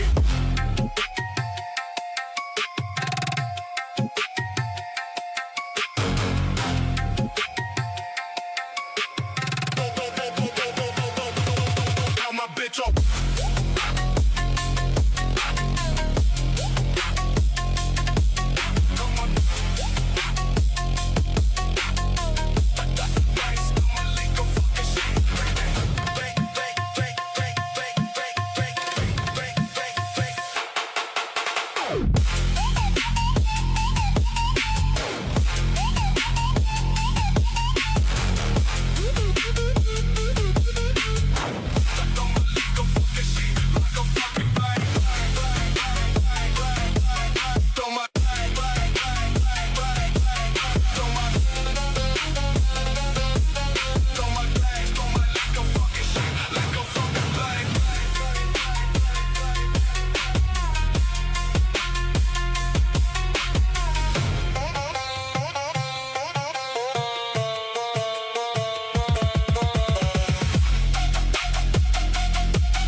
Shit like a fucking bank.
Welcome back, ladies and gentlemen. A little bit of an extended break, but hey, after that one, everybody needed to get put on ice. Am I right there? That is not the end of the line for Godlike, though, if you're a fan of them, which I know a majority of you are. I see you out there. They will still have a chance to fight it out here in the Call of Duty Mobile World Championship Summer Split #1 qualifier double elimination bracket. As I mentioned earlier, A9, we got an opportunity for, another chance to see them in a grand finals potentially, as long as Godlike stays flawless from here on out. I mean, I'm just thinking about the team is going to be facing off against Godlike in the lower brackets. They're not going to be happy. But either way, it had to be Godlike or maybe Galleries. So it is what it is. But apart from that, yeah, I am. Let's see. I'm very much interested to see the scoreboard because we have the Oh, MVP that is going to be Hen from Galleries. all right. I spoke maybe just a little too quickly. I didn't realize how much of an impact he had on the map. I know in game one he was balling out with the AR, and I said, he was impactful both in the search and destroy. His AR is not necessarily a strong point. He proved me wrong in both sets. So 138 kills to 106, 18,376 score. Crazy 4-map spread for the man. Even popped off when they lost in the control too. If you remember the sniper battle, dude dropped 29 Yeah. on standoff. His performance in S&D Meltdown and in Control was just impeccable over here. And we have Viper with MP. Okay. After having a rough start, still managed to keep it with 122 kills. Okay, Dude, I that's think great. that. That's got to be wrong. Hen doesn't have his stats accurately portrayed because he had 18,000 Yeah. scores, so that's half. I'm assuming he had 130 something. I know we just saw it, but I'm so like goldfish brained right now, dude. I'm fried. I'm rotten.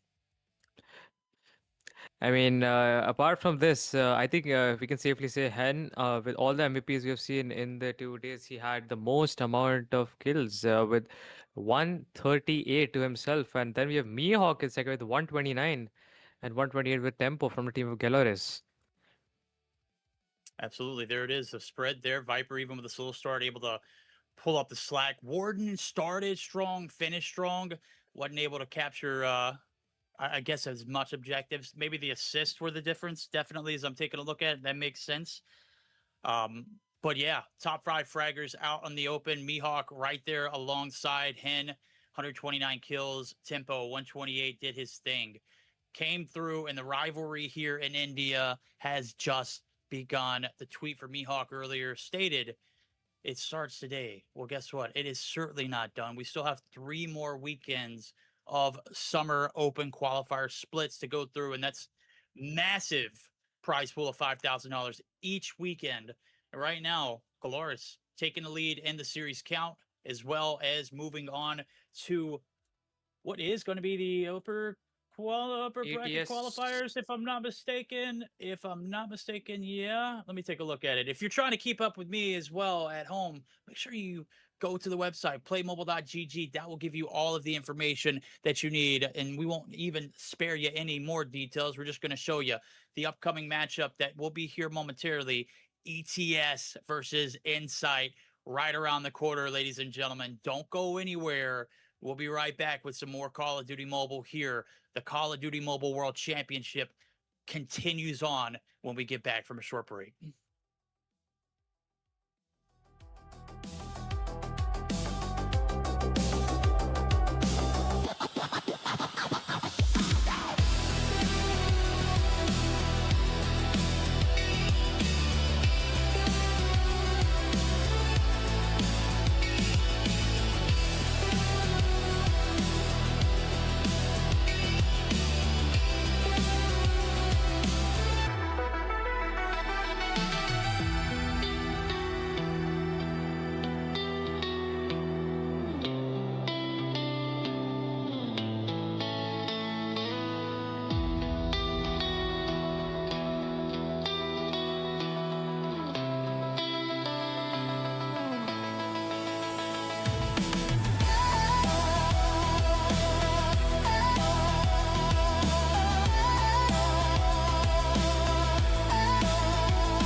rags, throw my liquor fucking sick like a fucking day.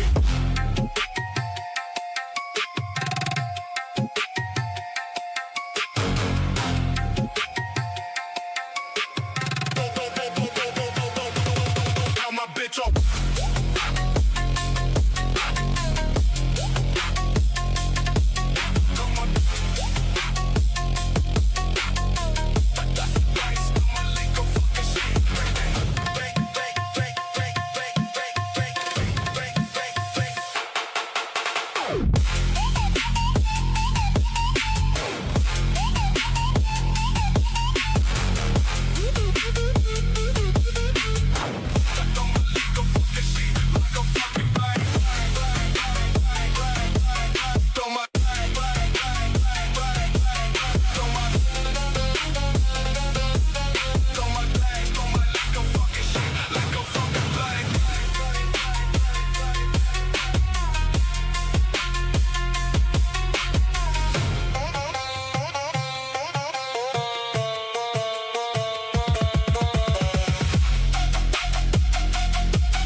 All righty, ladies and gentlemen, we had a short intermission followed up by a little bit slightly longer, but have no fear. The action will ensue here as we are gearing up for day 2 of the Summer Split 1 qualifier. A9, talk to me, buddy.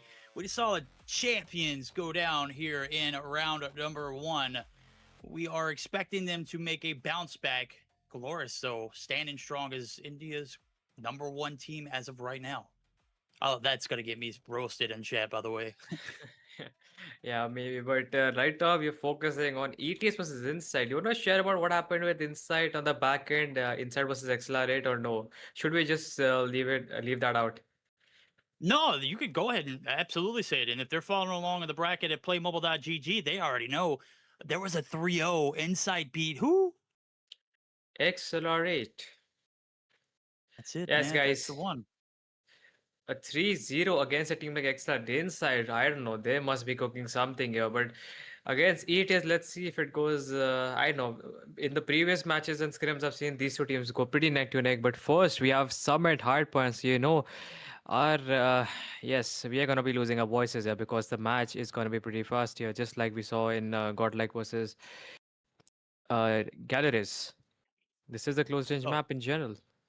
oh yeah, absolutely, dude. It's going to be a lot of back and forth, just like we'll see in the Slums Search and Destroy. This matchup has potential to go to distance. God, I'm praying it doesn't, because this is definitely my last series of the day as I Us. get prepared for North America coming up here momentarily. I think they start in about 3 hours.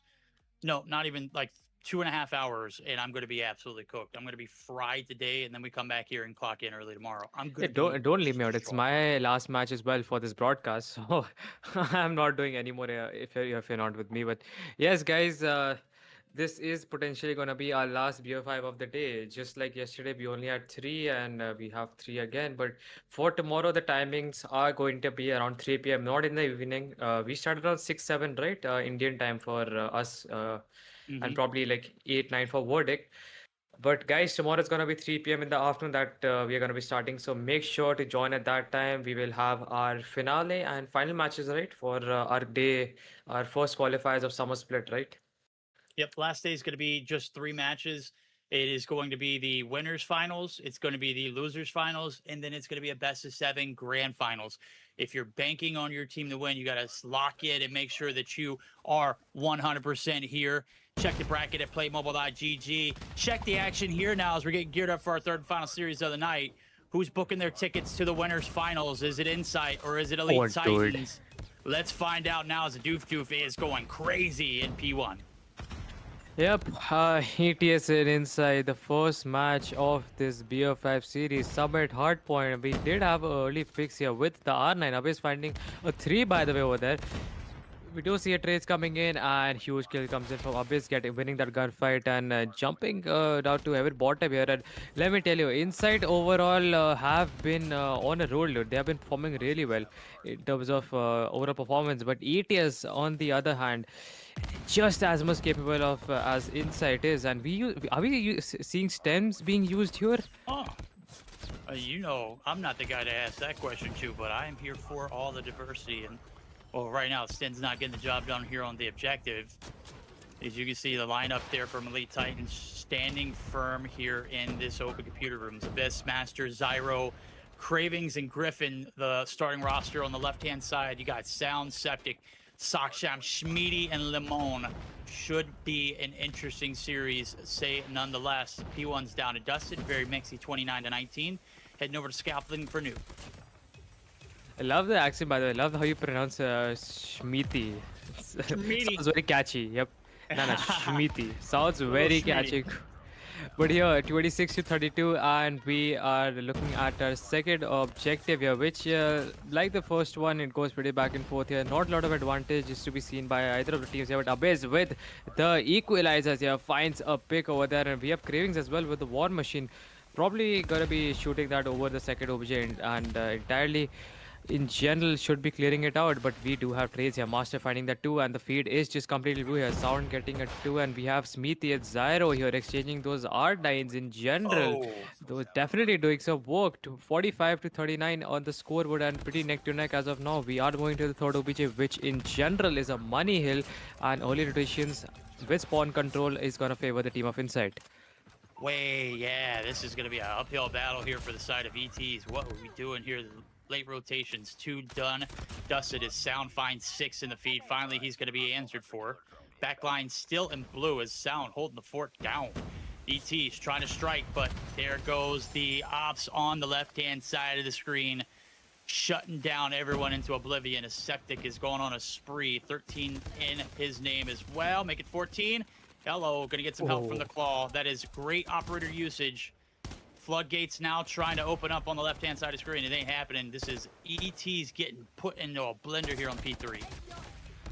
Absolutely. Double the points, and Inside giving no opportunity or no chance to the team of ETS to get inside and basically get this retake here. Abyss in the cable, you can say cable car, did manage to find a 2-piece over there. But yes, I think ETS has just totally given up. They don't want the scrap points. They will have an early setup on the next B4, which should be grant them this comeback against the team of Inside, with Team Inside already reaching that 100-point mark here. Master with the Tempest. Master goes absolutely crazy, by the way, what I have to tell you. But okay, Lemon, never freaking mind. Just want to say, I kind of jinxed it over there. He literally just spread clip over there, but no worries. We have Zyro making an approach with the Claw and is gonna get shut down.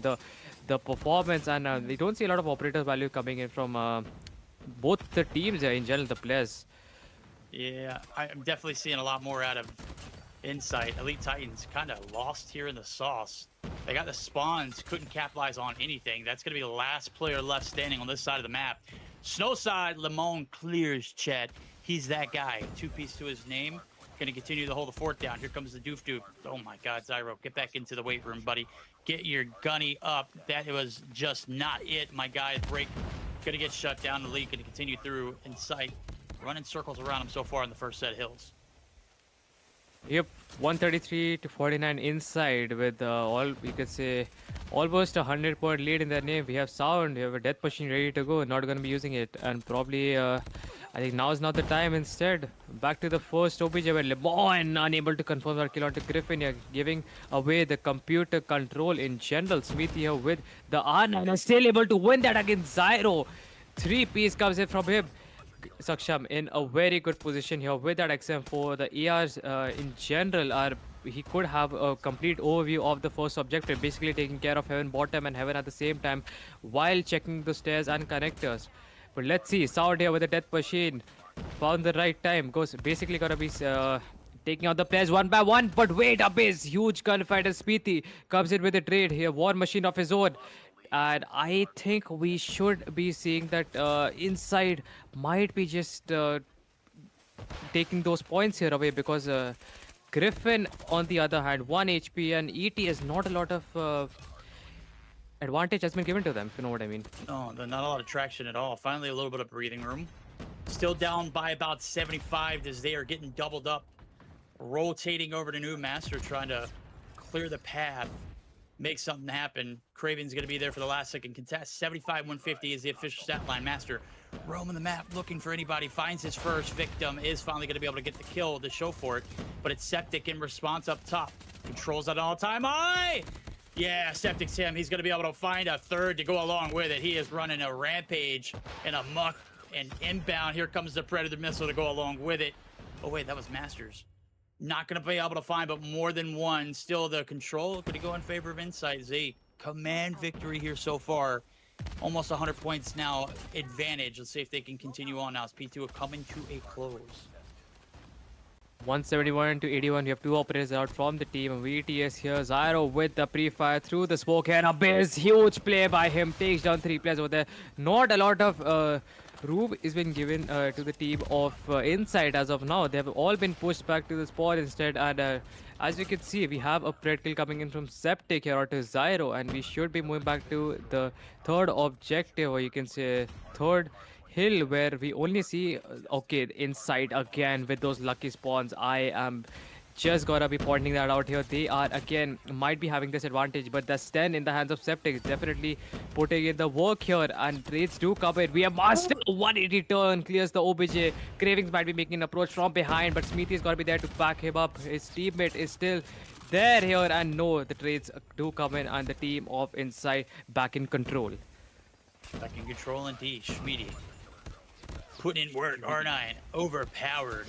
Master gets a break. 30 seconds. Plenty of time to capitalize on. Is going to get shut down, but they have found leverage through the front, causing a little bit of a split spawn situation. Master going to hold the fort down on towards this cable cart. Spawns back in favor of blue. Only 20 seconds to capitalize off here. You got to be flawless. The flood coming through both ways. Griffin damn near gets another. Is going to get shut down, and well, with 10 seconds left to go, this is all the time in the world that you need if you're Inside. You've already put yourself in a great position, but valuable time nonetheless for ETs who are now making their early rotation yet again to P4. Let's see if they can capitalize on it. Yep, early iterations back for ETS on this P4 itself, and this comeback is possible, but not sure if they're going to be able to make it here. Inside just got to be aiming for that 250 point mark here. Septic going to make that approach, but huge two-piece comes in from Griffin here, and we see a quad kill here inside the kill feed by the team of ETS, where they will get almost a complete wipeout on the team of Inside, where Abyss is there with the equalizer, able to land those shots here. Is gonna get stunned here. He needs to get some value out of that equalizer, but I am not so sure, because Sound on the other hand with the death machine approach, gonna be fighting a 2, and a trade comes in from Master here. Septic fighting a 2 for his name. Saksham on the other hand with that A-long approach with the Tempest. You've gotta be fighting a 2, 1 with a gun, 1 with his operator, and Inside are able to get this retake, with Zyro needs to get a few kills, but I don't think so. Where Lebon is just gonna be shutting him down again and again. Yep, he's the answer. He's knowing it all. Septic, though, leading the top lobby. He's questioned the stand, but buddy, has he put on a show. Last set of hills guaranteed. 18 seconds are the win conditions for the boys in blue. Insight, valuable through the first 2 set of hills. Put them in great contention to close this one out early. Septic up top. Yeah, again with equalizers. Pop, still one there in Zyro, who hadn't been great in all honesty, but is going to get shut down. So Operator's going to get burnt. Story of tales here against this Inside roster. Elite Titans just not carrying the weight that their name claims.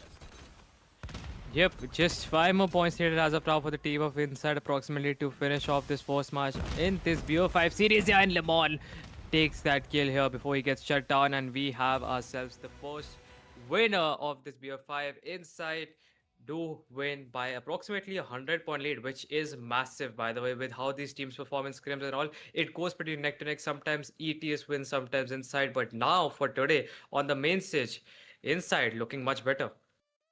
Dude, who put us on game with a Sten, and how come they've been so stingy with the meta? That I mean, in his hands look crazy. I don't know what exactly he was doing with it. That was I just an overall captivating performance. Inside start strong, finish strong to go along with it. You said it's dominant win, victory, just crazy all throughout that one. Started with the P3s getting locked down. They get a great connection over to P4. You're getting chained. You're down by 75 points rolling into the second set or through the second set of hills. It got Yep. brutal. The fact that they were able to reel it back a little bit more is great, but man, you would have liked to seen that one being closer earlier on. Definitely, definitely. And I mean, we were talking about Sten, right? I think we have seen CBRs as well. And today we were, when we were spectating Godlike versus Prodigies, I think. Or no, sorry, Xlariat versus Prodigies. It was Cliche that was using a legendary CBR. I mean, the meta is here and there. People are trying new weapons, whichever suits them, like you say. So yeah, but already a 1-0 victory, and we should be looking at the scoreboard here. Septic being the MVP from the team of Inside, and we have Abyss with 44 with the highest kills in the game from the team of ETS. Pretty back and forth here. The scoreboard looks pretty even here in terms of kills and all. We can see Griffin and Zyro did have a tough time here going in this match, and not the best performance out of them, but I think it's just the start, and they can definitely get back on their feet and do a lot better in the further matches we're gonna have, basically in different game modes like SND and Control. Yeah, you know you could start to see it early on. Zyro not having an impact at all with a gun that is just absolutely broken. You know, I know that you want to play the meta, and I know that we hark on how just god dang ridiculous that R9 is, but at some point you got to be able to provide some kind of leverage for your team. You can't be a liability. You got to be an asset. You know, make that switch over to an SMG because Buddy was getting cooked. 24 and 42 just ain't going to cut it. 57 seconds on the hill too. It looks like he's the OPJ guy. If you're going to be aggressive, you got to be able to back it up. And dude just was not winning those gunfights that you would normally see with an R9 user. On the flip side of things, Schmeedy was doing his thing, baby. He's plus 12, a minute 53. You got to be able to match that energy. And that was, you know, simply the difference maker, that and Griffin. Absolutely. And with the current performance, I mean, Summit in general is a close range map, and I think individual gunfights inside have been practicing a lot in general. I think individually, as of the players I've known, they do tend to perform a lot better. Their coordination is a lot better. And now, when it comes to SND, I think sound is the main IGL. If you don't know sound, it is Scav. Have you heard of Scav by any chance? I have not. In India. Okay. He's one of maybe one of the greatest IGLs we have after, Lone and other T1 teams. So he has been coaching and he's been agiling, and let's see how it goes in SNT. But I'm very much excited because this time around, it's not about only gunfights, it's about experience. And all the 10 players we have from these two teams are all experienced. From there, we'll play for a lot of years. You heard it here first. Slums going to be game changing here for the side of Elite Titans, or will they be down and out in the series 2-0? Obviously, the best five brings us a control. We're guaranteed that. Anything past that, it's going to be earned. Insight taking the early advantage, trying to book their tickets to the show where they will square off potentially against the winner of, if I'm not mistaken, Glorious and Empyrean 7. So I would assume Glorious make that, but hey, we've seen crazier things happen, right? Absolutely. And I'm not mentioning this, I absolutely don't like Slums as a map. It's not my strong suit. I do not Yeah. perform well. Uh, but here, it's not about me, it's about the teams. And I think going in this match, I think ETS just might have the upper hand because I've not seen a lot of Inside playing in Slums. So I know it could be pretty close. Who knows? I mean, only gameplay will, tell itself. Obviously, the map itself is kind of crazy. I don't know if you got a chance to watch much of the CDM, event that happened last. the Yep. wall banging spots. So you can literally bang through like 4 walls onto that B objective. It Yeah, is absolutely. gross. Yeah. And I'm not talking about like paper thin walls. I'm talking about bricks. I'm talking Yeah, about yeah, like yeah. foundational structures that shouldn't be, able to, shoot through. So it kind of makes this map one dimensional, or you just risk the, chance of getting bodied by someone who's not even really knowing that you're there. They just get the call out maybe, and they just start spraying and praying. And You know what we I saw wouldn't say it's yesterday? unfair, but it's all fair in the game, right? You know how what we saw yesterday when it was Prevail using that R9 and Warden just right like all the way pushing into the Yeah. double dumpsters and just it was crazy. There's a lot of shit that happens out of this match, and yes, I think we'll be seeing some LMGs. That's going to be PKM on the probably the A side and some marksmen as well, SKS, and a sniper battle in between, which happens with the double dumpsters and graveyard entirety of the game itself. So yeah, very much excited. Oh yeah, absolutely. We're gonna get the action underway as soon as possible. Last series of the night, ladies and gentlemen. You want more action? You're gonna have to tune back in tomorrow because guess what? The grand finals will be happening. It's a best of 7. We're gonna possibly see that rematch between Glorious and Godlike. Who knows? Anything can happen from now and then. As again, it's still early on here in the Call of Duty Mobile World Championship. This is only the first open qualifier of 2 more that you have, and teams are fighting for those oh so coveted points as well as that $5,000 prize pool. Let me just tell you about it. Massive each and every weekend that this is hosted. One of these teams are going to walk away with $2,500 Richard, regardless. Each and That's a every lot. weekend. That's a Yeah. lot for the Indonesian. That's a lot. It's approximately maybe close to 2 lakhs, or maybe more than that. But here. All the very best to the teams here, and winning against Galleries and Godlike is going to be. I think the first 2 spots just might be reserved. I think, if you know what I mean, verdict in terms of prize pool, because Galleries and is already won against Godlike. They are in the upper brackets, and Godlike will have no problem making it back. If you know what I mean. No, I don't doubt their abilities at all. I think, just as an unbiased caster, I'd like to say anything can happen. Just leave that door open and let your mind wander. Obviously, if you're a Godlike fan, you're probably raging at the screen saying, "Verdict, shut up, brother. We don't care about what you think. I don't care how unbiased you are. We want to see Godlike in the grand finals. We don't care if we don't care how it happens. We just need it to happen, and I do too. Okay, I'm a fan Yep. of the action. I want to see the best matchup possible. And we should be getting into our SND match as soon as possible. But with how the teams are performing, right? Have you seen any moment which you say that this guy, or maybe a player which you thought that is just performing really well in the first hardpoint match itself from both Team ETS and Inside? I mean, the stun usage out of man, who was that? Septic, Septic. Septic. Yeah, Yep. that guy went crazy. But Lemon, I mean, there was just so It's many crazy. impactful kills he had on the map. Dude, just Yep. keeping track of him on P4 is crazy. He's snow side, he's backside spawn, he's on the hill. Dude's doing pretty much any and everything that he can to go ahead and get that victory. So let's go ahead and not waste any more time. We'll go ahead and jump into the action. Match number 3 of the day leads us to game 2. It's Search and Destroy on Slums. And here comes the LMG the LMG cheese early on. Love to see it. And Septic with that early pick. Like I said, we have an A side. PKM is going to be spammed by Septic. Let's see if we can get some trades here. And yes, we do have the team of. Wait! Okay. Trades comes in from the team of ETS. And Cravings finds another here with the sniper. The value is there. I was just about to say Griffin finds the huge, we could say, kill coming in with that SKS onto Septic.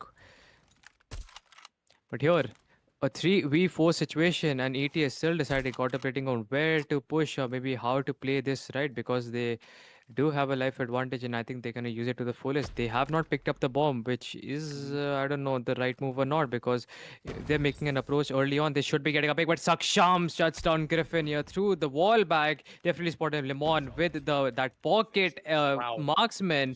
And before I could complete my sentence, we have an easy first round for the team of Inside. A wipeout has been seen by even after having that life disadvantage. Oh yeah, dude, things flipped quickly. That just tell you how things happen. The reason why they leave that bomb and spawn for a majority of the reasons is because they don't, simply want to deal with the hassle of trying to recover it if it gets, put down in the very unpredictable position. R9's coming Oh, through. I said he wasn't that good in game number 1. He's making me eat my words. The first 2 come through Smithy. for him. Schmeedy, too quickly back in response. Yep, double from his R9 too, and we have Limon inside the blue here, gonna be making that approach here. Base rotation, that was a pretty risky one, but still worked in his favor. It's a 1v3 situation for Shmiti, as you say, and he probably needs to get an ace here, and I don't think Abyss is gonna let that happen. It's a 1-all with the scores again being equal. Here we go. Great response back. Usually you don't see anything that quickly after for the first 2 rounds. They're just kind of sniffing out what they can get away with. They go ahead and instantly attack that A lane or B lane site and abuse that shotgun meta, which allows them to get the bomb right into position. Smoke's going to be able to guard the path there. They're not going to be able to cross through. Lemon actually going to be able to get a tag on one, not going to be able to get the full.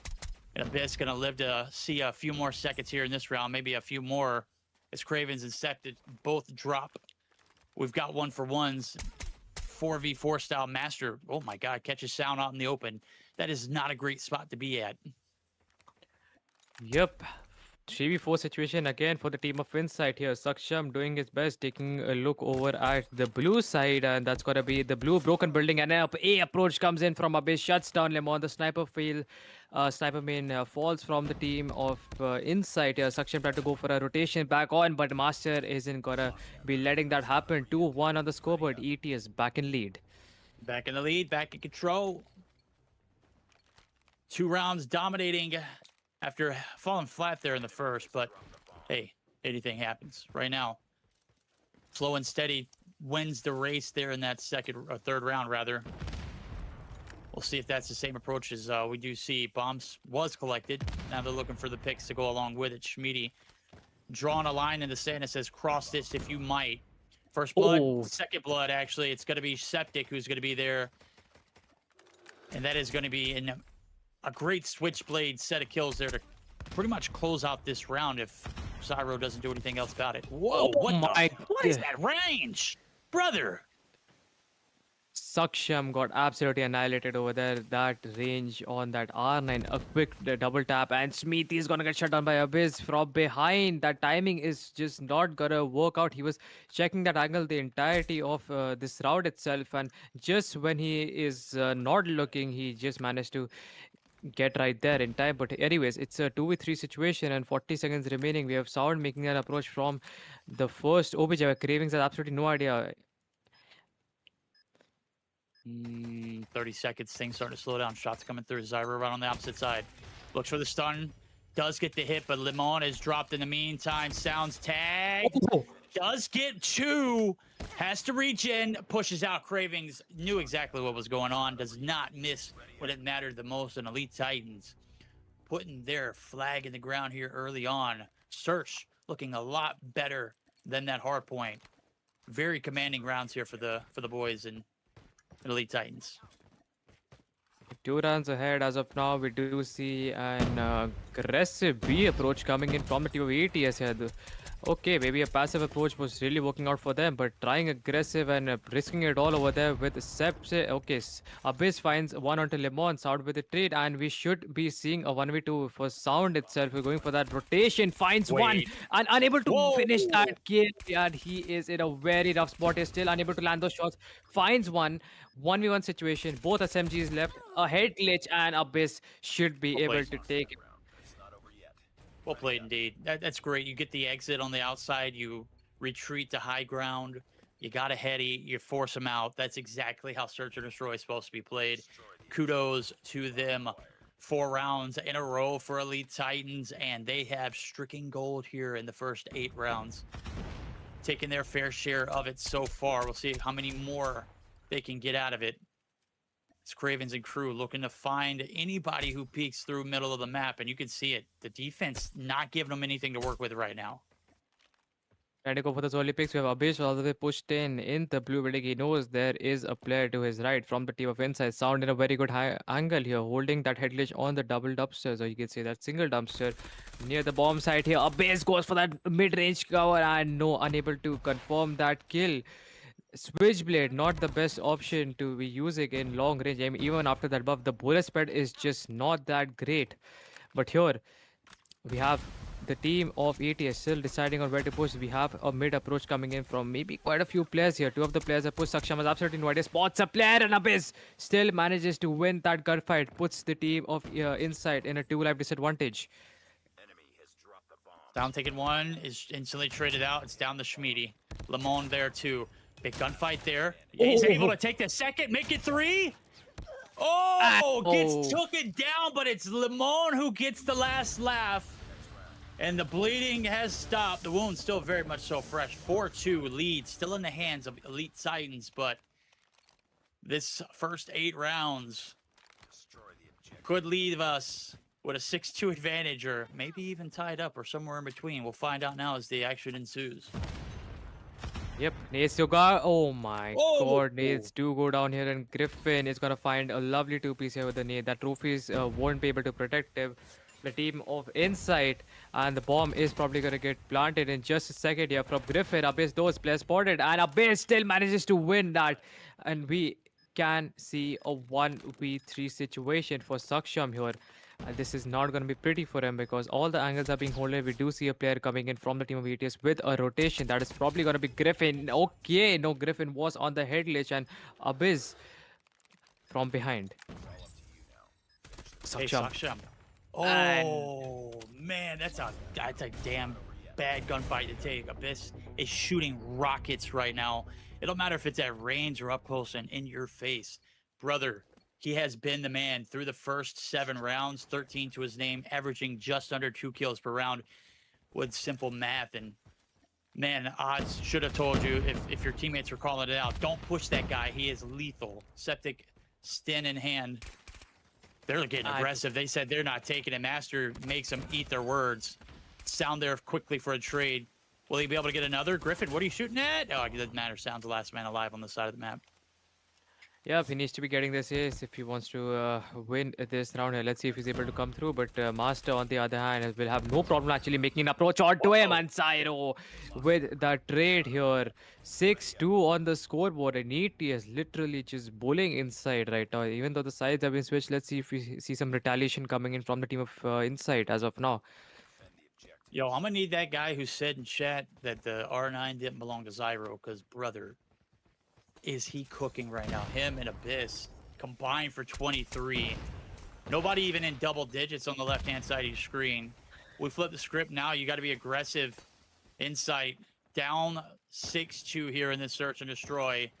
Gonna be a hell of a comeback. We'll see if they can figure things out here early on because they cannot afford to make many mistakes. Lemon already with the first pick here. On to Master, we see trades come in from Griffin here. Shuts down Saksham here, winning that SKS battle.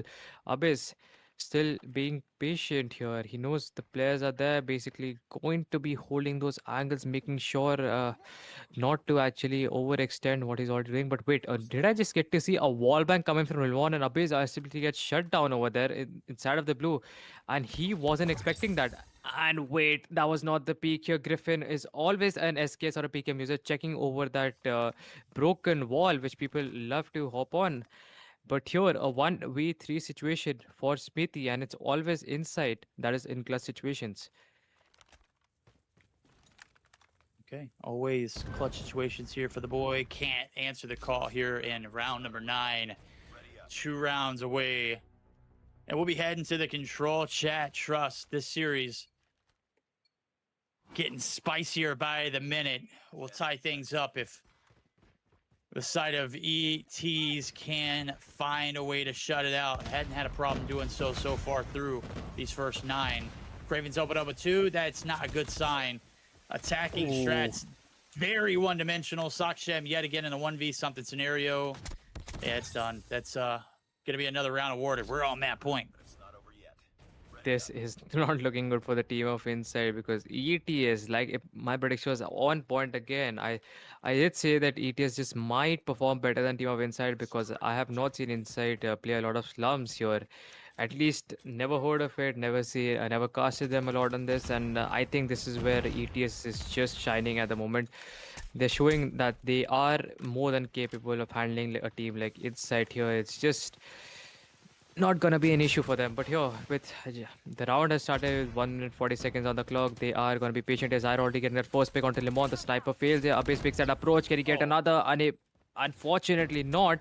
Griffin on that head glitch finds a headshot here. Sound getting a 2 for his name. Actually a quad.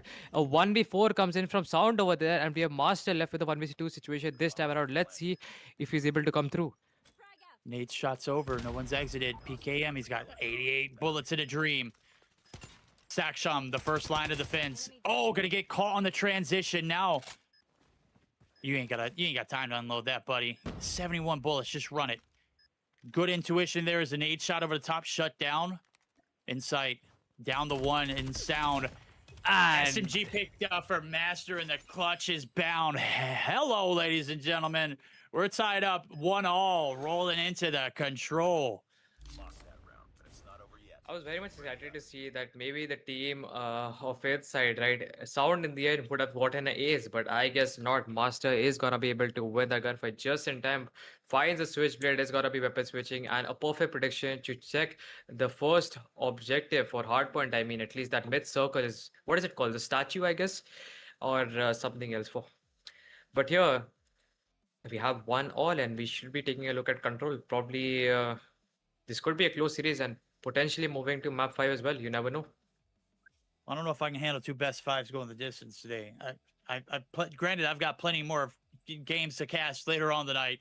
Let me just tell you, it is going to be. I'll just let you just watch it if you guys are still up. Nonetheless, we'll take a look at the after action report. Holy hell, this series getting spicier, as I said, by the minute. Yep.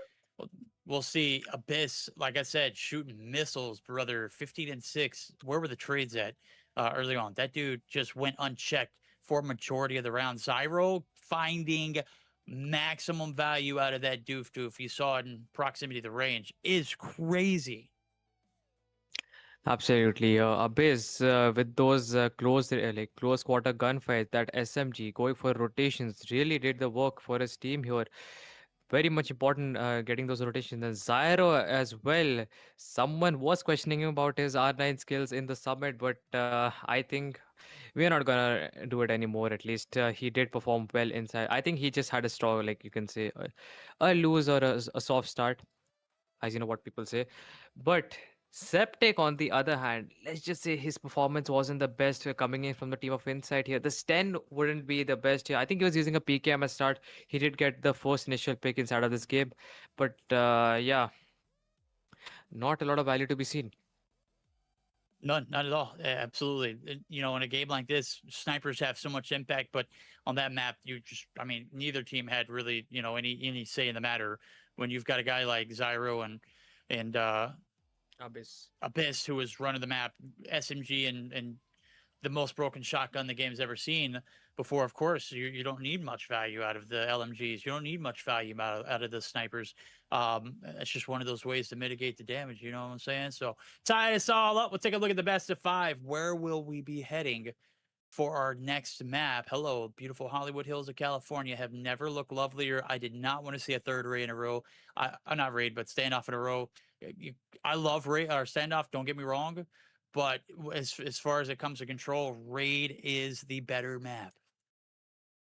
I mean, personal preference here. I mean, it depends on players to player from person to person, but I don't mind both. But yes, raid is quite or the you can say more on the open side, and it is a bit longer than standoff in general. So I think yes, snipers and those SKS users really need to do something here for their teams, because SMGs are going to be roaming around the entire map trying to feed their kills. And in general, the score count, or you can say the life count, is just 30, so it is going to matter really. Oh no, Those it rotations would absolutely matter. is. Yeah. And this is a huge map, as you mentioned. It's a little more open than standoff. You only got a minute and 30 on the clock, so you have to play the objective. It is a hike from spawn to the OBJ if you're coming through it from the garage site, and it is very difficult to make that transition if you get put in a blender early on. So keys to success here, if you're either site, keep them out of garage, and you shouldn't have any problems playing an equal matchup. Chances of that happening are slim to none, dude. Control and spawn trapping, though, are just, I mean, in Call of Duty Mobile, go hand in hand like peanut butter and jelly, dude. It's just, you can't name a better combo. It just happens. Absolutely. I think having that mid control of the map is also very important. It just help you to get around the map way faster and getting those early rotations if it's A side or B side or maybe pushing into the kitchen when you're on the offense side. So yeah, we will see which team takes it, but I cannot say like I've always mentioned that control is I do believe it's a mix of both hardpoint and SND, and we have inside winning the hardpoint and SND goes in the favor of Team ETS. So really won't be assuming anything. But still, with the overall performance as you have seen, I mean, over the, I would say, year at least, I think I just have to go with inside for this one. If you know what I mean, what it. Oh, that's fair. I mean, the Gunnies were hot in game one. Um, Granted, the search and destroy was not even close.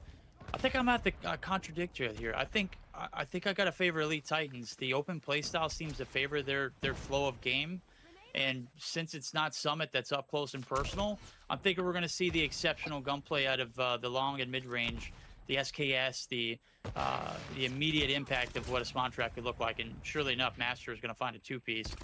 6 kills to 1, make it 9-2, and this is getting very ugly very quick.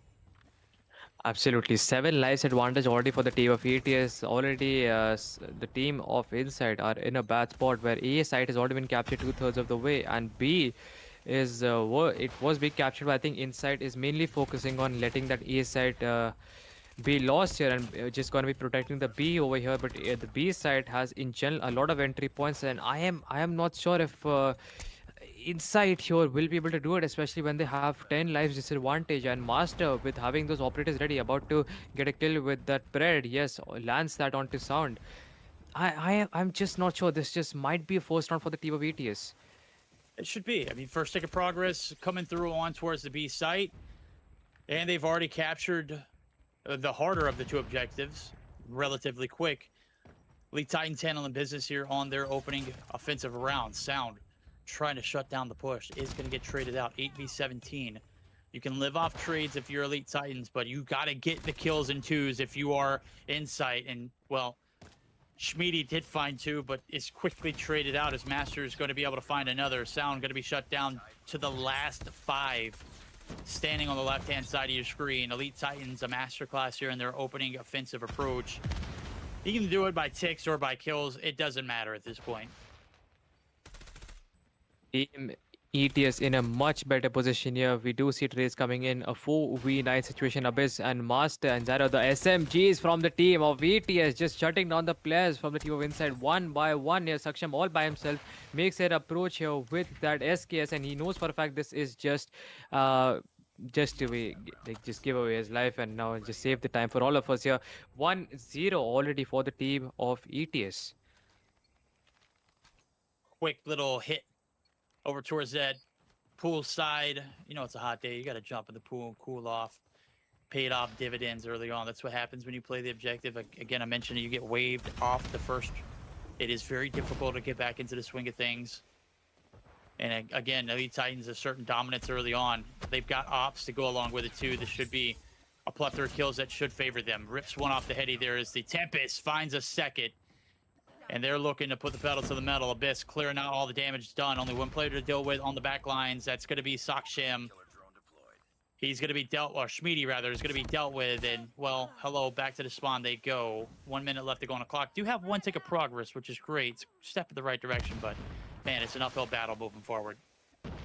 The amount of kills that Craving has gotten with the melee is insane, dude. Every single time I see his name in the kill streak, he's always got a melee kill with the spear himself. But Saksham here with the Tempest, we did see quite a few kills come in his name over there.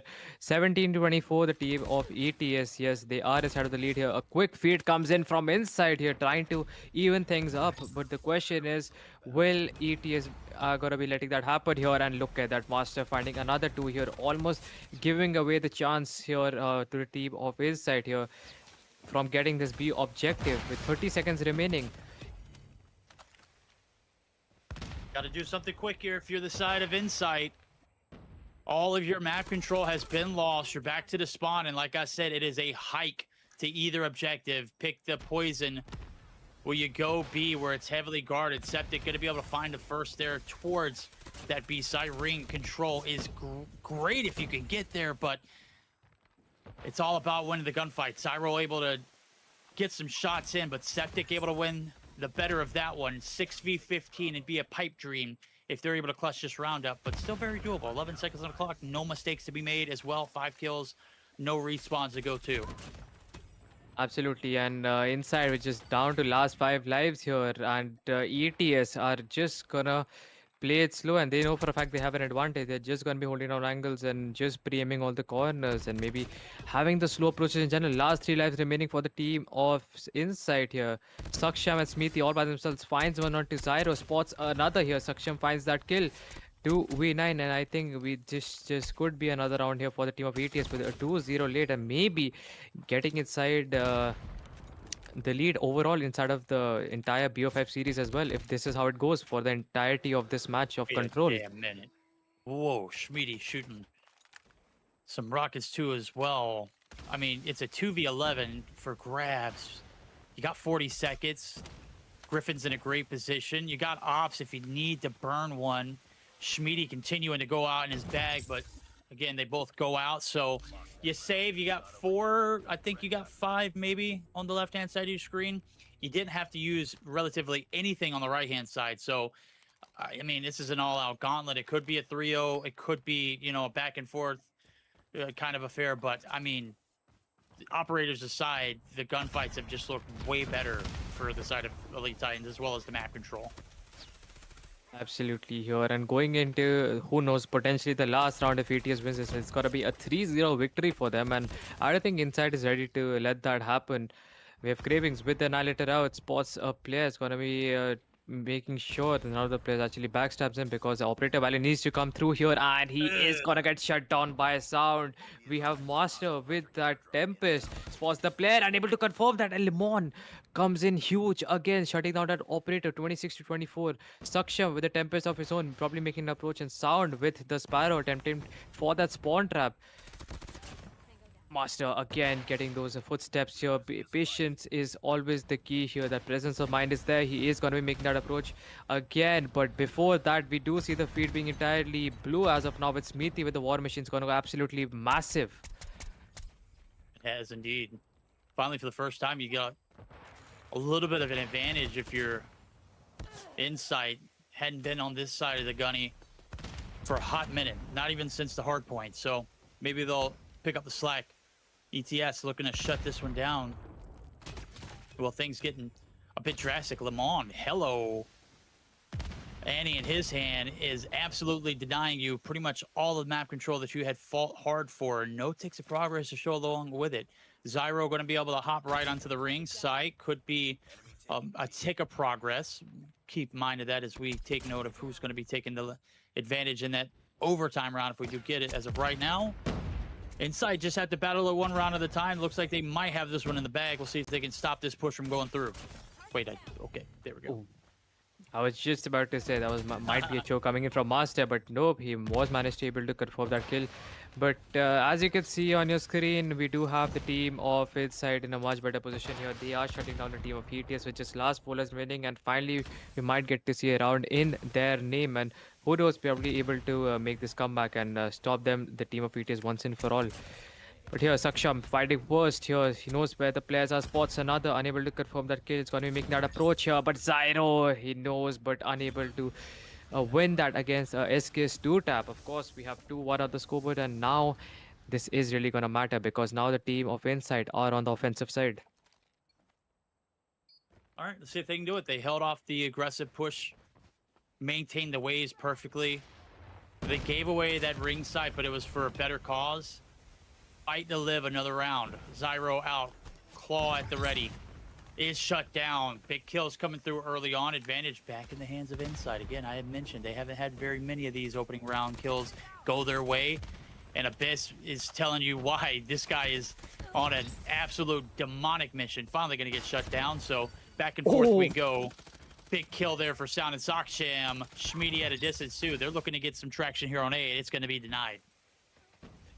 Yep, and let me just remind you, after this match, we would be moving back to Hardpoint, and you know how Inside performs in general. Not a lot of opportunities going to be given to ETS over there. So if they were to stay alive with this match, I'm not saying they cannot win in Hardpoint, but Insight in general is a very good respawn team. And I don't know if they want to challenge them on their best game mode itself. So ETS really need to come through in this round. But Insight still having those two lives advantage and almost capturing that B side in their name. What do you think, Gordon? I don't know, man. It's anybody's game. This is a 50-50 draw. Elite Titans starting to feel the pressure. You had a lead and you might sell it. Could be the case. We'll find out now as things starting to progress. Map control at an all-time high. Only had to deal with Sound, who has found his way inside of the Tiki booth. Griffin mowing him down. Zyro also getting very disciplined with his shots. A three-piece. Here comes the Pred, looking for the players off the spawn. He finds another lead, starting to go swing in favor of Elite Titans as they're looking to put this one away. 3-1 style. Biss could be the dagger. 16v10 as well. Saksham last-ditch effort. Predator missile is going to find somebody, but the kill's already been found. Yep, Master does make that approach with that Tempest. Don't see any more kills coming in over there, and he is just gonna get I think yes, he is gonna get shut down. Craving's gonna be making that approach with that Annihilator. Last 5 lives for the team of Insight, and I think this is more than likely. We see that ETS just might be getting the better of Insight overall here, and they are gonna be ahead inside of this BF5 series after winning this match. But that was a huge, or you could say massive again, gunfight coming in from Sound here. Griffin still holding down those angles. Not sure if the players are going to be approaching from the money room itself, but Cravings did not spot What is going on here? Saksham over there, and this is just not looking good here. ET is just throwing away lives here, and Smithy with the war machine out. This could be pretty close, verdict. 30 seconds left to go. 4v11 is what it is. Right now, it's down to a 4v5. Holy hell. Insight fighting back, clawing through. Lamone, Smeety. 3 in the feed for themselves. Griffin's got to go. Griffin's dead. Sound. Last-ditch effort. Annie's pulled for Lamone. This is everything. Abyss. Cravings. Can't get the shots to land. The second ticks of progress coming through. The Annie is there. The Annie is there. Cravings shut down. Insight. Live to fight another round. We're going to overtime. This one is not done yet. A9, what did we just watch? That was a huge play by Inside. What was the life difference? It was like 5 to 6 life difference. It was like a 4v, I don't know, 10 situation or 9 situation. What a play by Inside. What a team coordination and team effort over there. Still alive in this BO5 series inside of this control match. 2-all, a final round. Let's see who is going to be taking the victory here. 29 to 28 Inside, off to a strong start, getting that already life advantage. If I wanted to talk about here, Master getting a trade out to Smithy over there. 1 minute on the clock itself. No progress on either of the objectives here from the team of ETS.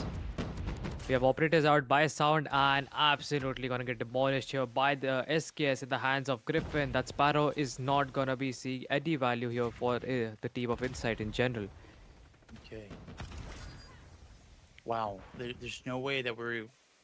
I mean, that's a lot of motion to win a 4v11. That's a lot of just absolute pressure that you could put on a team.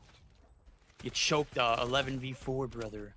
Let's see if they can make the most of it. 19 to V21, 48 seconds, 2 takes of progress, going to get shut down, make it just 1 there on towards the pull side. Master trying to cut the map in half, rather. Saksham with the toe check does get the finish on Zyro, who was trying to get B for free. That ain't happening around here.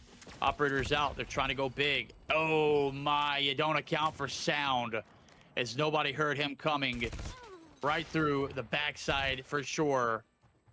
And now it's a desperate time. 20 seconds on the clock, A9. This one's starting to get a bit out of hand for Elite Titans. Yep, operators are out from both the sides. We have Saksham here, Zyro with the claw, Saksham with the Tempest, unable to connect those shots here. 14 seconds remaining, no progress to be seen. None of the players are approaching any of the sides from the team of ETS. They need to either get rid of the entire team of ETS with the remaining lives, or they should be getting inside the objective, but neither of it is happening. We have Zyro and Cravings going to be the final two, and Griffin as well with the Death Machine going to be pre-firing here, and no value. He No. loses that against Septic using that Switchblade. Last 5 lives for the ETS, and there is no way from a 2-0. They managed to make a comeback, and oh my god, what a game for the team of Inside. What a reverse sweep coming in from them. Oh, sorry, we're back. Oh, what? Oh, you Titans, we're gonna need to send some people over there and check and make sure that you guys, are doing well, because what was that? You went up heavy. Did they get reverse swept there in the control? Is that what we just watched? Was that 3 rounds in a row? Wow. And Yep. it was a 4v11 that they clutched too. Yep, absolutely. Lemon with the Annihilator in the end, gonna be shutting down the remaining two in the money room and saving that round. And what a match in general from the team of Inside. I just want to look at the scoreboard here from now on, but great plays by the SMGs, especially having those mid rotations. And the team of Inside also went for spawn traps in between with their operators. Yeah, dude, this is one of those maps where we didn't see a lot of that spawn trap cheese for the defending site. You see a lot of pressure on Garage. They did a great job, both teams, of mitigating that damage.